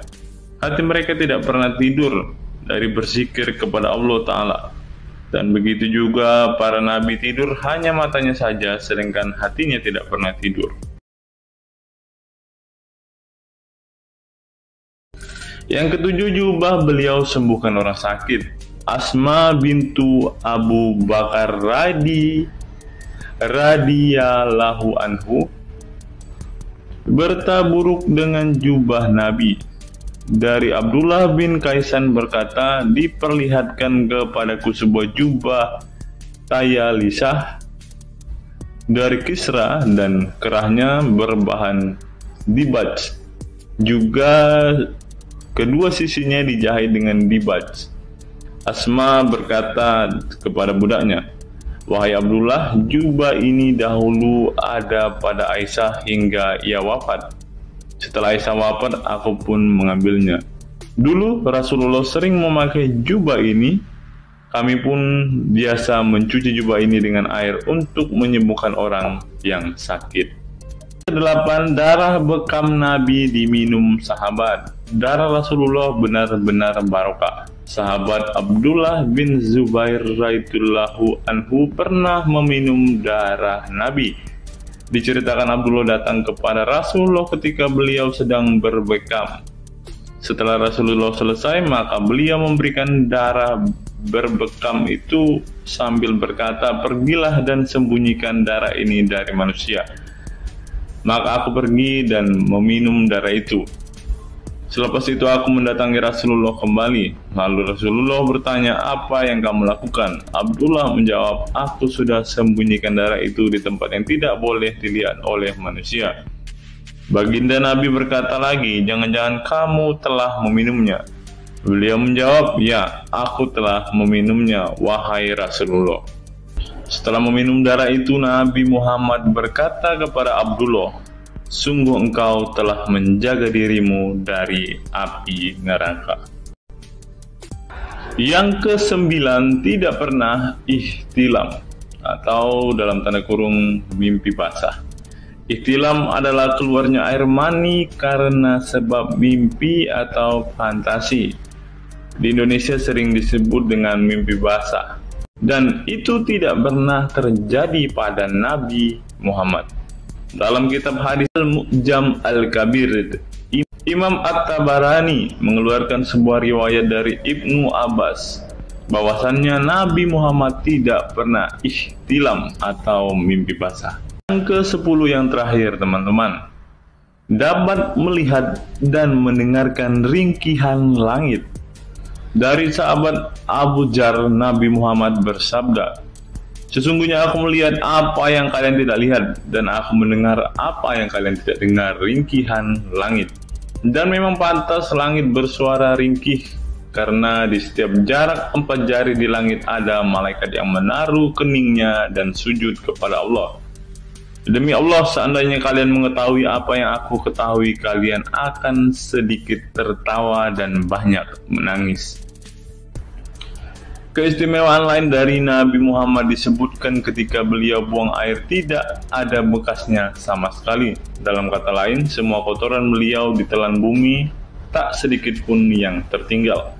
Beliau juga mampu melihat ke belakang dengan jelas sebagaimana beliau melihat ke depan. Itulah ke-10 keistimewaan Nabi Muhammad yang juga menjadi bukti kenabian beliau. Rasulullah adalah manusia sebagaimana umatnya, akan tetapi Allah menjadikan beliau sebagai manusia yang tidak seperti manusia pada umumnya.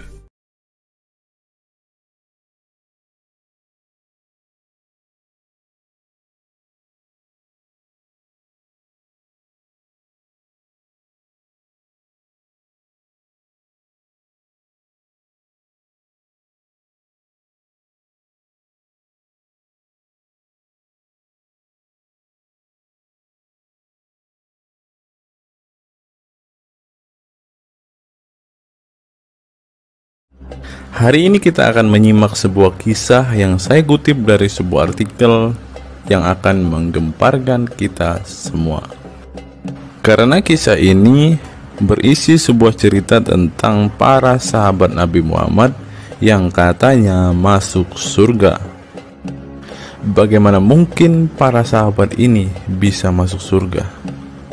Sedangkan junjungan mereka sendiri pun tidak mempunyai kepastian surga. Seperti yang diungkap Bapak Quraisy Shihab berikut ini. Tidak benar, saya ulangi, tidak benar bahwa Nabi Muhammad sudah dapat jaminan surga. Mendengar apa yang dikatakan Bapak Quraisy Shihab tadi, jelaslah bahwa Rasulullah pun tidak pasti masuk surga. Bagaimana mungkin para sahabat masuk surga jika sang junjungan sendiri tidak punya kepastian surga? Memang sedikit aneh sih teman-teman. Nabi tidak pasti masuk surga, tapi para sahabat masuk surga. Mungkinkah para sahabat lebih baik dari sang Nabi? Untuk itu, mari kita simak kisah para sahabat Nabi berikut ini dan temukan alasan mengapa mereka bisa masuk surga. Kisah sahabat Nabi Muhammad SAW yang dijamin masuk surga oleh Allah SWT.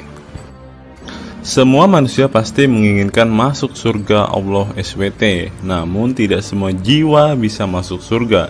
Ada banyak tantangan dan perjalanan yang sangat panjang yang harus dihadapi umat Islam hingga mendapat kesempatan ala SWT untuk masuk surga. Itu juga belum tentu langsung masuk surga. Mungkin harus ke neraka untuk menghapus dosa-dosa terlebih dahulu. Meski demikian, kita bisa belajar dari kisah sahabat Nabi Muhammad SAW yang dijamin masuk surga Allah. Mereka tidak begitu saja mendapat tempat yang keindahannya kekal abadi. Berbagai ujian keimanan dan fisik dalam mengarungi kehidupan mereka di jalan Allah SWT. Siapa sajakah sahabat Nabi SAW yang dijamin masuk surga? Simak selengkapnya dalam ulasan berikut ini. Kisah sahabat Nabi Muhammad SAW yang dijamin masuk surga. Dalam sebuah hadis terdapat 10 sahabat Nabi SAW yang masuk surga. Hadis tersebut berasal dari Abdurrahman bin Auf radhiyallahu anhu. Ia berkata, Rasulullah Shallallahu alaihi wasallam bersabda, adapun kisah 10 sahabat Nabi yang dijamin masuk surga yang dikutip dari buku biografi 10 sahabat Nabi yang dijamin masuk surga karya Sujai Fadil 2020. Yang pertama, Abu Bakar As-Siddiq. Abu Bakar As-Siddiq dikenal sebagai manusia terbaik setelah Nabi Muhammad SAW. Beliaulah orang pertama yang beriman kepada Nabi SAW, menemaninya dan membenarkan perkataannya. Ketika Nabi Muhammad SAW meninggal dunia, beliaulah yang dipilih menjadi imam dan melanjutkan kepemimpinan sebagai khalifah. Yang kedua, Umar bin Khattab. Sahabat Nabi Muhammad SAW selanjutnya yang dijamin masuk surga adalah Umar bin Khattab. Dedikasi beliau kepada agama Islam sangatlah besar. Walaupun sebelum ia memutuskan untuk beriman kepada Nabi Muhammad SAW, ia ingin membunuhnya. Setelah masuk agama Islam, Umar bin Khattab menjadi orang yang paling berani dan mendapat gelar Al-Furuq yang memiliki arti pembeda antara yang benar dan yang salah. Yang ketiga, Utsman bin Affan. Utsman bin Affan merupakan saudagar kaya raya, namun kekayaan tersebut tidak membuatnya sombong, namun kebalikannya. Utsman menggunakan hartanya untuk zakat, sedekah, dan infak. Setelah meninggalnya Umar bin Khattab, beliau melanjutkan kepemimpinannya dan juga melanjutkan tugas untuk menyusun mushaf Al-Quran. Yang keempat, Ali bin Abi Thalib. Ali bin Abi Thalib merupakan sepupu dari Nabi Muhammad SAW, sehingga beliau banyak belajar Islam dari usianya sejak kecil. Ali bin Abi Thalib pernah ditinggal Nabi Muhammad SAW saat perang Tabuk untuk menjaga para wanita dan anak-anak. Setelah meninggalnya Utsman bin Affan, beliau meneruskan kepemimpinannya. Namun di masa kepemimpinannya banyak sekali pertentangan dan perpecahan kelompok dengan pemikiran masing-masing. Talhah bin Ubaidillah. Meski tak seterkenal para khulafaur rasyidin, namun beliau merupakan sosok perlindung bagi Nabi Muhammad dalam perang Uhud dengan menangkis anak panah dengan tangannya hingga kehilangan jari-jarinya. Selain itu, Talib bin Ubaidillah disanjung karena kebaikan hati dan sedekah beliau. Yang keenam, Zubair bin Awam. Zubair bin Awam merupakan orang pertama yang berani mencabut pedangnya di jalan Allah SWT saat ia menduga ada orang musyrik yang sewenang-wenang kepada Nabi Muhammad SWT. Perjuangannya untuk masuk ke Islam tidaklah mudah. Beliau sempat disiksa oleh pamannya sendiri agar tidak mengikut Nabi Muhammad SAW. Yang ketujuh, Abdurrahman bin Auf. Abdurrahman bin Auf merupakan seorang saudagar yang kaya raya. Walaupun seorang yang berlimpah harta, beliau banyak menggunakan hartanya untuk kaum muslimin. Ketika mendengar bahwa dirinya akan masuk surga, Abdurrahman bin Auf khawatir apakah layak masuk surga dan merasa dirinya bukanlah siapa-siapa. Yang kedelapan, Sa'ad bin Abi Waqqas. Sa'ad bin Abi Waqqas merupakan paman Nabi Muhammad SAW dari ibunya. Ketika mendengar Islam di Mekah, Sa'ad langsung menghampiri Nabi Muhammad SAW untuk beriman kepada Allah SWT dan Rasulnya. Sa'ad bin Abi Waqqas merupakan orang pertama yang meletakkan anak panah di jalan Allah SWT. Beliau juga dipilih menjadi komandan perang Qadisiyah dan diangkat menjadi gubernur Kufah di masa kepemimpinan Utsman bin Affan. Yang kesembilan, Sa'id bin Zaid. Apabila seseorang yang mampu membuat Umar bin Khattab yang keras bisa masuk ke dalam Islam, beliau adalah Sa'id bin Zaid dan istrinya Fatimah bin Khattab. Beliau mengadakan pertemuan di Darul Arqam dan sebelumnya menyampaikan dakwah di dalamnya. Sa'id bin Zaid tidak pernah absen dari peristiwa penting dan peperangan bersama Nabi Muhammad SAW kecuali di Perang Badar. Yang ke-10, Abu Ubaidah bin Zarah. Abu Ubaidah bin Zarah merupakan seorang sahabat Nabi Muhammad yang lemah lembut namun cekatan. Beliau termasuk salah satu generasi pertama yang masuk Islam. Ketika perang Uhud, 2 gigi depannya copot, malah tampilan dirinya makin bagus. Giginya ompong dikarenakan ia mencabut 2 rantai yang masuk melalui lubang kancing topi besi di wajah Nabi Muhammad SAW karena terkena tebasan. Dari 10 kisah tadi, semua sahabat Nabi itu terkenal dengan perbuatan baiknya. Apakah standar umat muslim masuk surga adalah dengan berbuat baik? Perbuatan baik tentu tidak dapat menyelamatkan. Seorang ustadz pernah berkata seperti ini. Mengantarkan kita masuk ke surga itu bukan amal perbuatan kita. Kita semua masuk ke dalam surga Allah kelak itu lantaran mendapat anugerah dari Allah dan mendapat rahmat dari Allah. Jadi bukan karena amal ibadah kita. Apa tanggapan teman-teman setelah menyimak kisah ini?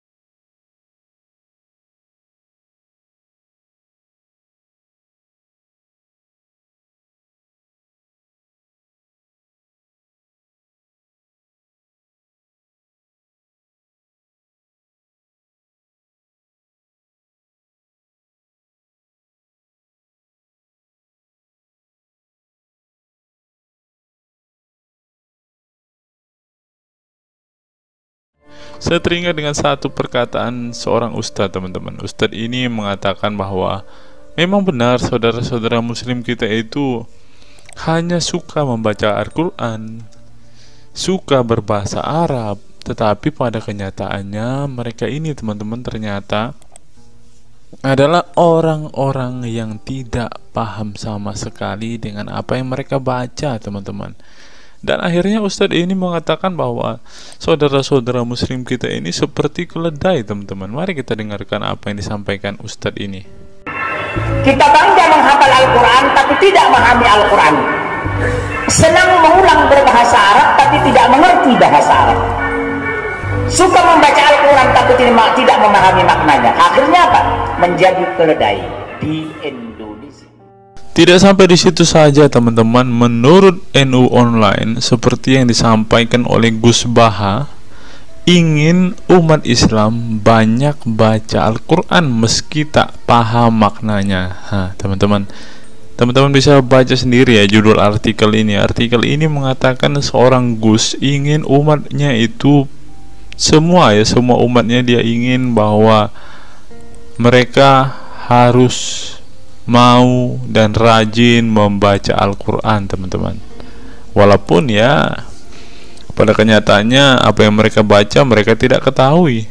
Apa yang mereka baca mereka tidak tahu maknanya, teman-teman. Mari kita dengarkan dan lihat apa isi dari artikel yang diransir oleh NU Online ini, teman-teman. Jakarta, NU Online. Rais Syuriah Pengurus Besar Nahdlatul Ulama PBNU Kiai Haji Ahmad Bahaudin Nur Salim yang biasa dikenal dengan Gus Baha mengingatkan umat muslim atau umat Islam untuk memperbanyak membaca Al-Quran meski tidak memahami maknanya. Waduh, gak bahaya kah ini? Ustadznya mengatakan harus baca saja Al-Quran walaupun tidak paham. Wah, bisa-bisa umat Islam jadi keledai se-Indonesia nih, seperti yang dikatakan Ustadz yang barusan tadi. Karena semuanya disuruh baca, disuruh hafal, tidak peduli tahu atau tidak arti dan maknanya. Aduh, gimana ini, teman-teman? Sebagai kitab suci, Al-Quran harus lebih dekat dengan umat Islam. Cara mendekatinya bisa dengan mempelajari dan memahami kandungan Al-Quran atau membacanya. Membaca Al-Quran lebih bernilai ibadah, terutama di bulan suci Ramadan. Saya paling sangat ingin di Ramadan ini banyak membaca Al-Quran, baik membaca secara qiraatan saja atau lebih jelasnya. Sebagaimana dikutip NU Online dari akun YouTube Santri Gayeng, menurut Gus Baha, membaca Al-Quran tidak harus menunggu paham arti dan tafsirnya, sebab membaca Al-Quran dari huruf ke huruf sudah bernilai ibadah. Meskipun seorang yang membacanya itu tidak paham arti dan maknanya, terlebih ketika membaca dan kemudian menjadikan isi Al-Quran sebagai bimbingan hidup. Gus Baha mencoba melogikakan orang yang membaca Al-Quran tetapi tidak memahami maknanya. Ia menjelaskan, ketika seseorang membaca Al-Quran dan tidak paham maknanya, maka seseorang itu hanya menyibukkan diri dengan kalamullah. Hal ini menurut Gus Baha sesuatu yang baik. Tetapi Ustadz yang tadi mengatakan kalau hanya bisa membaca tetapi tidak ngerti maknanya, mereka sama dengan keledai di Indonesia. Nah, sekarang umat muslim bingung nih harus ngikutin yang mana, mau jadi keledai atau hanya menjadi pembaca tetapi tidak tahu apa-apa nih. Lanjut teman-teman. Efek dari kesibukan dengan kalamullah itu pasti tidak melakukan maksiat. Tetapi kalau kita melihat ya, kalau ada satu contoh kasus yang terjadi di pesantren kemarin kan teman-teman, di artikel yang kita baca sebelumnya, bahwa kejadian atau hal yang bersangkut paut dengan maksiat ini terjadi di dalam pondok pesantren teman-teman. Bagaimana ini Gus Baha? Kalau Anda mengatakan bahwa ketika orang sibuk dengan membaca Al-Quran dengan kesibukan membaca kalamullah dan bisa terhindar dari melakukan hal-hal maksiat, tapi kok di pondok pesantren malah terjadi maksiat nih Gus Baha, bagaimana ini? Lanjut, saya beri contoh, meskipun membaca saja dan tidak paham artinya, itu tetap baik. Ada orang yang semalaman itu duduk bersama keluarga, ngobrol ringan tentang masa lalu, cerita lucunya atau lucunya anaknya. Pada malam itu ditulis oleh malaikat bahwa keluarga ini tidak maksiat, tidak dugem, tidak narkoba, dan tidak ke tempat maksiat, jelasnya. Gus Baha mengatakan keberkahan dari seorang muslim atau muslimah menyibukkan diri bercengkrama bersama keluarga, asik guyon dengan teman dan tetangga adalah tidak melakukan maksiat dan tidak macam-macam, apalagi jika saat itu membaca Al-Quran. Hal ini sesuai dengan kajian ilmu usul fikih yang dipelajari Gus Baha dari Al-Makfurlah Kiai Haji Maimun Zubair. Ia menegaskan bahwa di antara kebaikan agama Islam adalah meninggalkan itu adalah pekerjaan yang tidak butuh modal. Gus Baha menjelaskan, apabila seseorang ingin mendapat pahala sholat, maka harus sholat. Kalau ingin mendapat pahala haji, maka harus haji. Namun ada kebaikan yang tidak perlu modal, yaitu meninggalkan kemungkaran. Caranya cukup meninggalkan hal-hal yang dilarang Allah. Cara meninggalkan kemungkaran bisa dengan bercengkrama dengan keluarga, baca Al-Quran, bercanda dengan teman, dan hal positif lainnya. Sehingga kalau ada orang yang tanya, kenapa baca Al-Quran meskipun tidak paham itu dapat pahala? Satu, karena itu kalamullah. Kedua, sebagai kebaikan itu adalah meninggalkan kemaksiatan. Meninggalkan itu bisa dilakukan dengan hal-hal mudah. Ini pentingnya ngaji. Saya ngaji usul fikih dengan Kiai Haji Maimun, abahnya Gus Yasin, katanya. Gus Baha mengaku sejak kecil ia sudah terbiasa membaca dan mempelajari Al-Quran, bahkan hingga saat ini. Kebiasaan Gus Baha mempelajari Al-Quran yang berlangsung puluhan tahun ini membuatnya memiliki kecintaan yang mendalam dengan kitab suci yang diturunkan kepada Nabi Muhammad itu. Ia juga membaca banyak literatur klasik maupun modern untuk memahami Al-Quran. Kemudian melakukan diskusi dengan banyak pakar Al-Quran dari berbagai daerah dan negara tentang berbagai tema. Tetapi syukur-syukur bacanya Al-Quran itu paham. Artinya paham sesuai dengan kapasitas masing-masing. Saya mulai kecil hingga sekarang masih ngaji Al-Quran, masih belajar, juga masih terus mencari ilmu. Ucap pengasuh pondok pesantren Tahfidzul Quran LP3 IA Rembang, Jawa Tengah itu. Nah teman-teman, setelah mendengarkan apa yang dikatakan Ustadz Munzir Situmorang dan juga Gus Baha ini, taulah kita sekarang mengapa ketika ada debater Islam yang berdebat dengan saudara-saudara apologet Kristen kita, mereka tidak paham sama sekali dengan Quran mereka, dengan hadis mereka, karena ya seperti ini teman-teman. Membaca Al-Quran, menghafal Al-Quran itu adalah sebuah ibadah bagi kepercayaan mereka teman-teman. Walaupun mereka tidak paham apa yang mereka baca, walaupun mereka tidak mengerti sama sekali apa yang mereka baca teman-teman, yang penting dibaca saja, itu adalah sebuah amal baik. Nah teman-teman, kita belajar bahwa ketika apologet Kristen berdebat dengan para apologet Islam atau dengan para polemikus Muslim, inilah yang terjadi teman-teman. Mereka tidak paham sama sekali ketika mereka ditanya isi hadis dan Qur'annya. Karena pada intinya atau pada kenyataannya, seperti pengakuan dua ustadz ini tadi, bahwa memang benar umat muslim itu hanya senang membaca, hanya suka membaca, hanya suka mengimani, tetapi tidak paham sama sekali dengan apa yang mereka baca dan imani teman-teman. Sebagai contoh teman-teman, kita kalau melihat perdebatan antara Gurunda Zuma dengan apologet Kristen ya, ketika Zuma ditanyakan ayat-ayat Al-Quran atau hadis-hadisnya, Zuma pasti tidak pernah menjelaskan ayat dan hadis itu teman-teman. Alasannya ya kita tahu ya, sekarang ternyata memang Zuma pun ternyata hanya hafal, hanya suka membaca, tetapi tidak paham dan tidak mengerti sama sekali dengan apa yang mereka baca dan hafalkan teman-teman. Ya, jadi kita bisa ambil kesimpulan bahwa orang-orang model seperti ini sama seperti keledai di Indonesia, seperti yang diungkapkan oleh Ustadz Munzir Situmorang tadi teman-teman.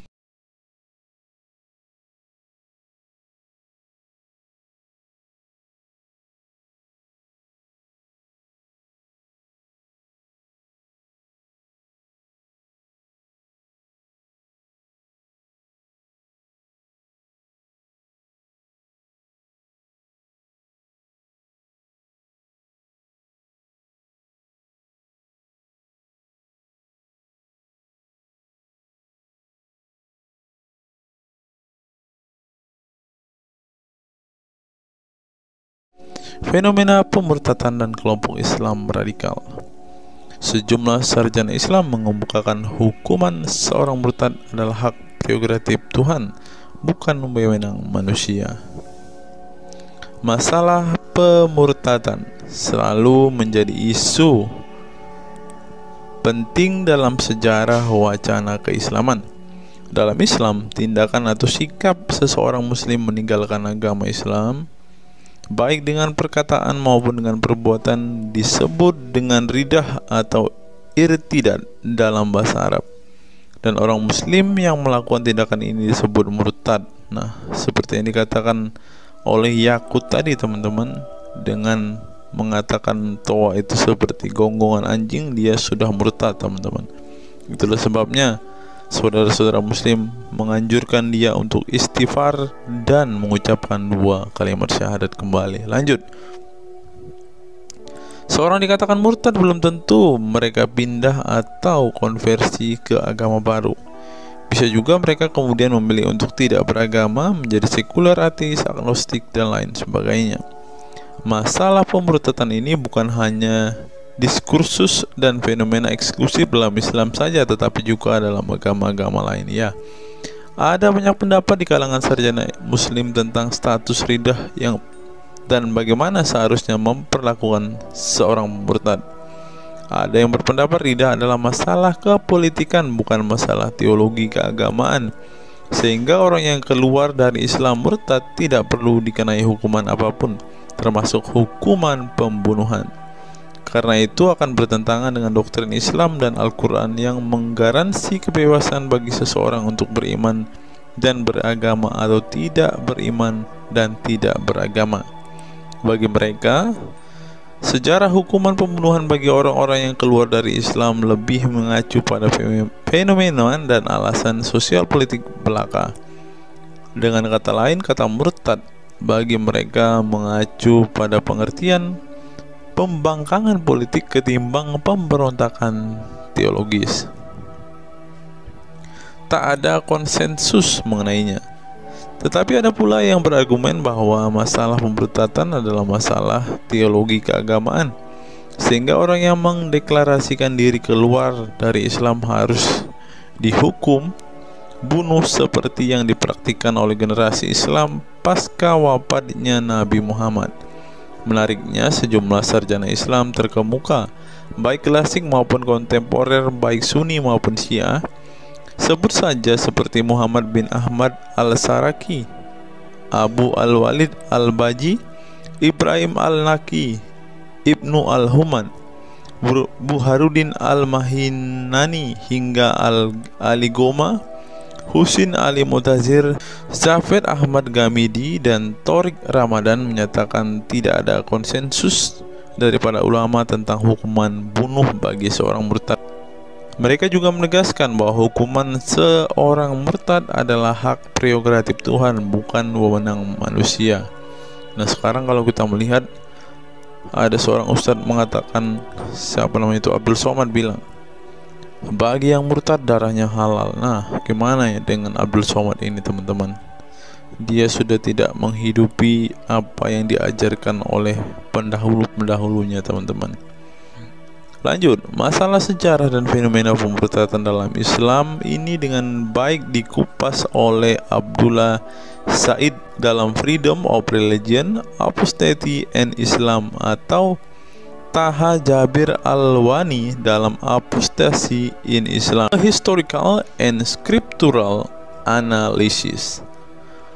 Tulisanku ini tak bermaksud membahas secara lebih dalam dan detail tentang pemurtadan ini, tetapi ingin menyajikan sejumlah fenomena pemurtadan di kalangan masyarakat Islam kontemporer, di mana banyak orang-orang yang memilih keluar dari Islam bukan lantaran menghadapi peliknya masalah teologi keislaman misalnya, melainkan dikarenakan telah muak menyaksikan perilaku Islam itu sendiri, khususnya kalangan muslim ekstremis. Nah, ini juga yang buat saudara-saudara kita muslim murtad, teman-teman. Nggak tahu ya Abdul Somad termasuk orang yang Islam atau muslim yang ekstremis atau enggak ya, karena dia bilang siapa yang murtad darahnya halal. Bisa jadi Somad salah satu Islam ekstremis. Berikutnya, faktor trauma. Bagi kelompok Islam militan konservatif, pemurtadan adalah tindakan haram dan kaum murtad harus dibunuh. Tetapi mereka tidak menyadari bahwa banyak kaum Islam yang memilih menjadi murtad justru karena mereka trauma dengan perilaku brutal kelompok radikal Islam itu sendiri. Lihat misalnya penuturan sejumlah mantan muslim dalam buku Living Islam, Apostate Speak Out, yang diedit oleh Ibnu Warak, nama samaran seorang pensiunan Islam kelahiran Rajkot, India. Dalam buku yang sangat provokatif ini, sejumlah ex-muslim bersuara keras memberi kesaksian tentang kebobrokan perilaku kelompok muslim radikal di negara-negara yang mayoritas berpenduduk muslim seperti Pakistan, Bangladesh, Aljazair, Iran, Afghanistan, dan lain sebagainya. Para penulis buku ini sebelumnya merupakan para sarjana aktivis muslim yang taat saleh sampai akhirnya mereka menyaksikan momen-momen mengerikan dalam hidup mereka hingga akhirnya mereka menyatakan goodbye pada Islam. Lihat teman-teman, mereka ini adalah saksi keekstriman Islam, teman-teman. Kini mereka memilih menjadi Kristen, agnostik, ateis, humanis, sekularis, free thinker, dan lain sebagainya. Setelah mendeklarasikan dari emoh pada Islam, mereka kemudian pada umumnya memilih tinggal di Barat, khususnya Amerika Serikat, Kanada, Eropa Barat, dan Australia. Karena kalau mereka tinggal di Arab ya pasti dipenggal, teman-teman.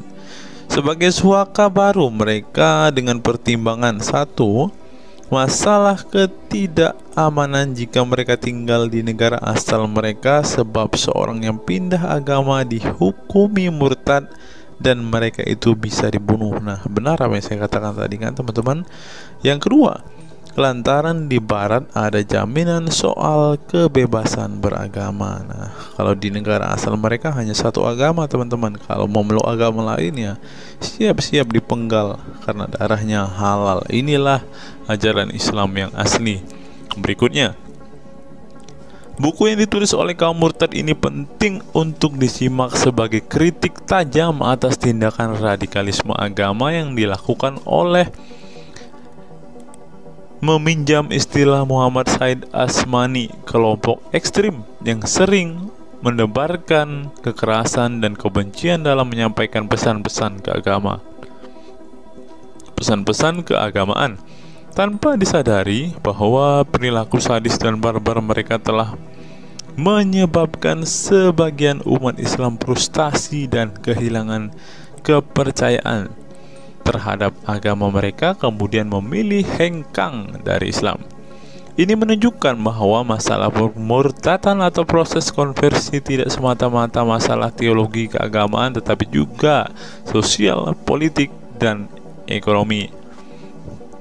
Itulah yang dialami Ibnu Warok, Ali Sina, Anwar Saik, Faisal Muhammad, Sherek Malik, Samia Libini, Abul Qasem, dan masih banyak lagi.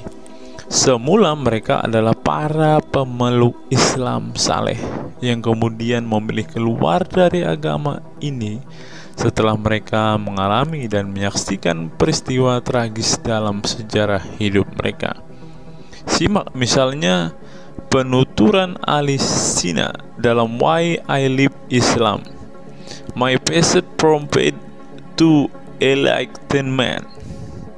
Ali Sina yang masih keturunan Ayatollah Iran ini menuturkan pengalaman getir hidupnya menyaksikan serangkaian horor di negaranya Iran. Dia mengatakan sejak Ayatollah Khomeini berhasil menggulingkan diktator Shah Reza Pahlavi pada tahun 1979, segera ia mengganti ideologi sekuler negara dengan ideologi Islami yang tunduk sepenuhnya pada otoritas Khomeini.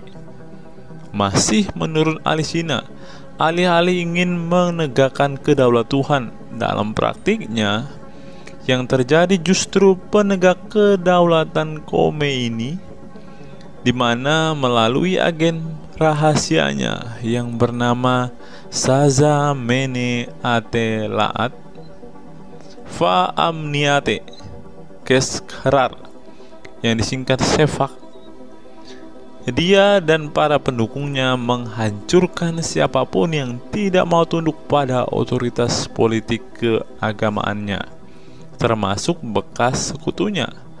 Maka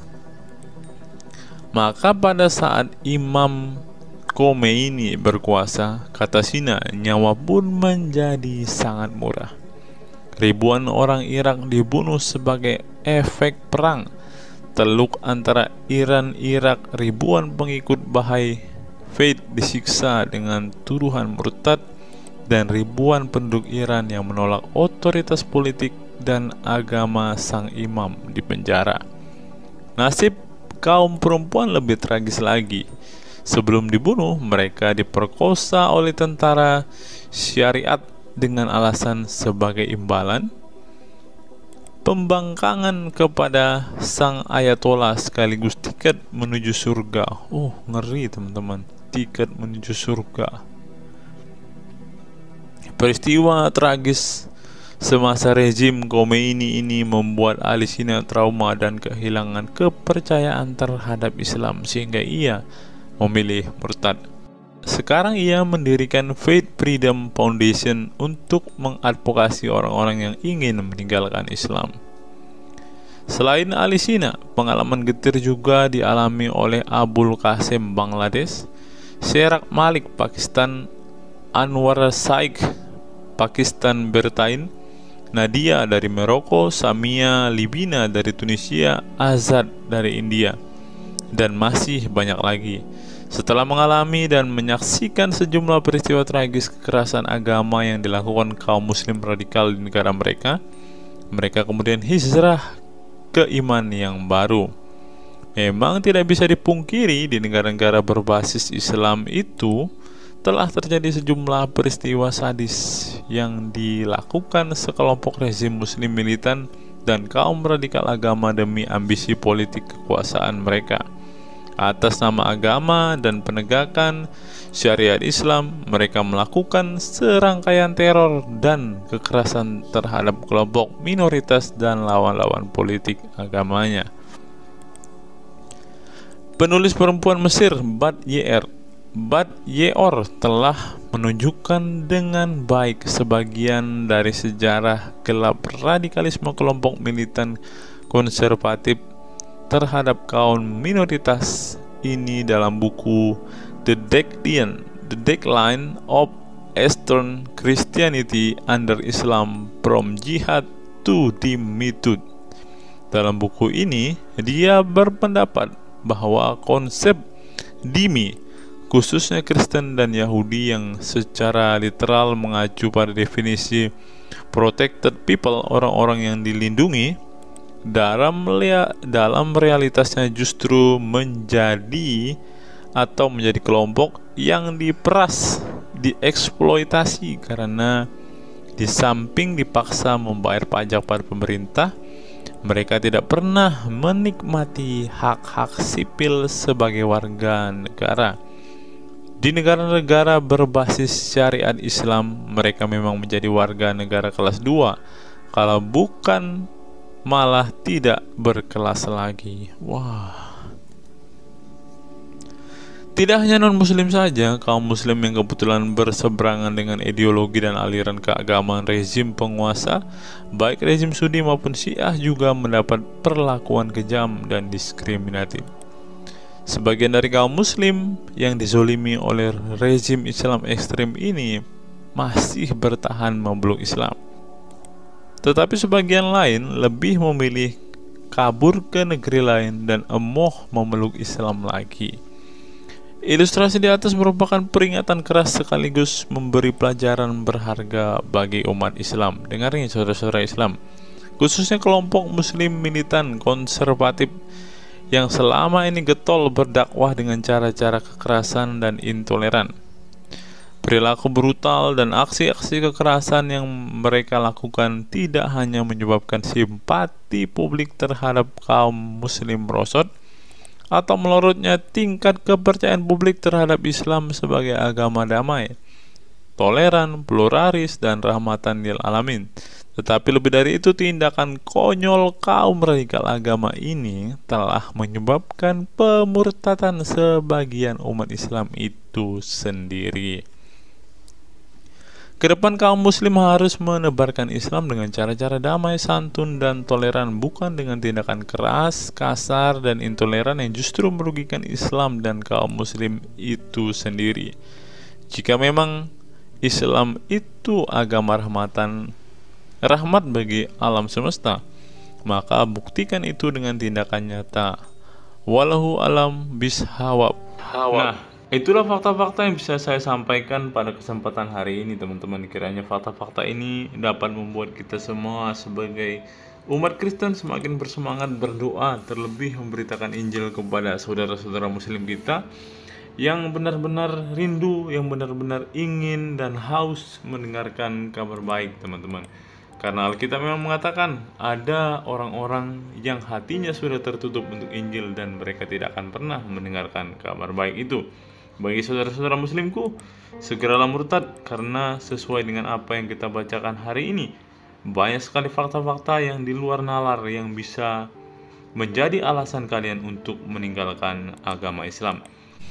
Apa pendapat teman-teman setelah menyimak video ini? Silahkan tuliskan komentar waras teman-teman di kolom komentar video ini, agar banyak orang semakin waras dan semakin sadar bahwa hanya Yesuslah satu-satunya Tuhan dan Juru Selamat. Hanya Yesuslah satu-satunya yang menyediakan surga bagi setiap orang yang percaya kepadanya. Salam waras, salam sadar. Sampai bertemu di video-video kita berikutnya. God be with you all.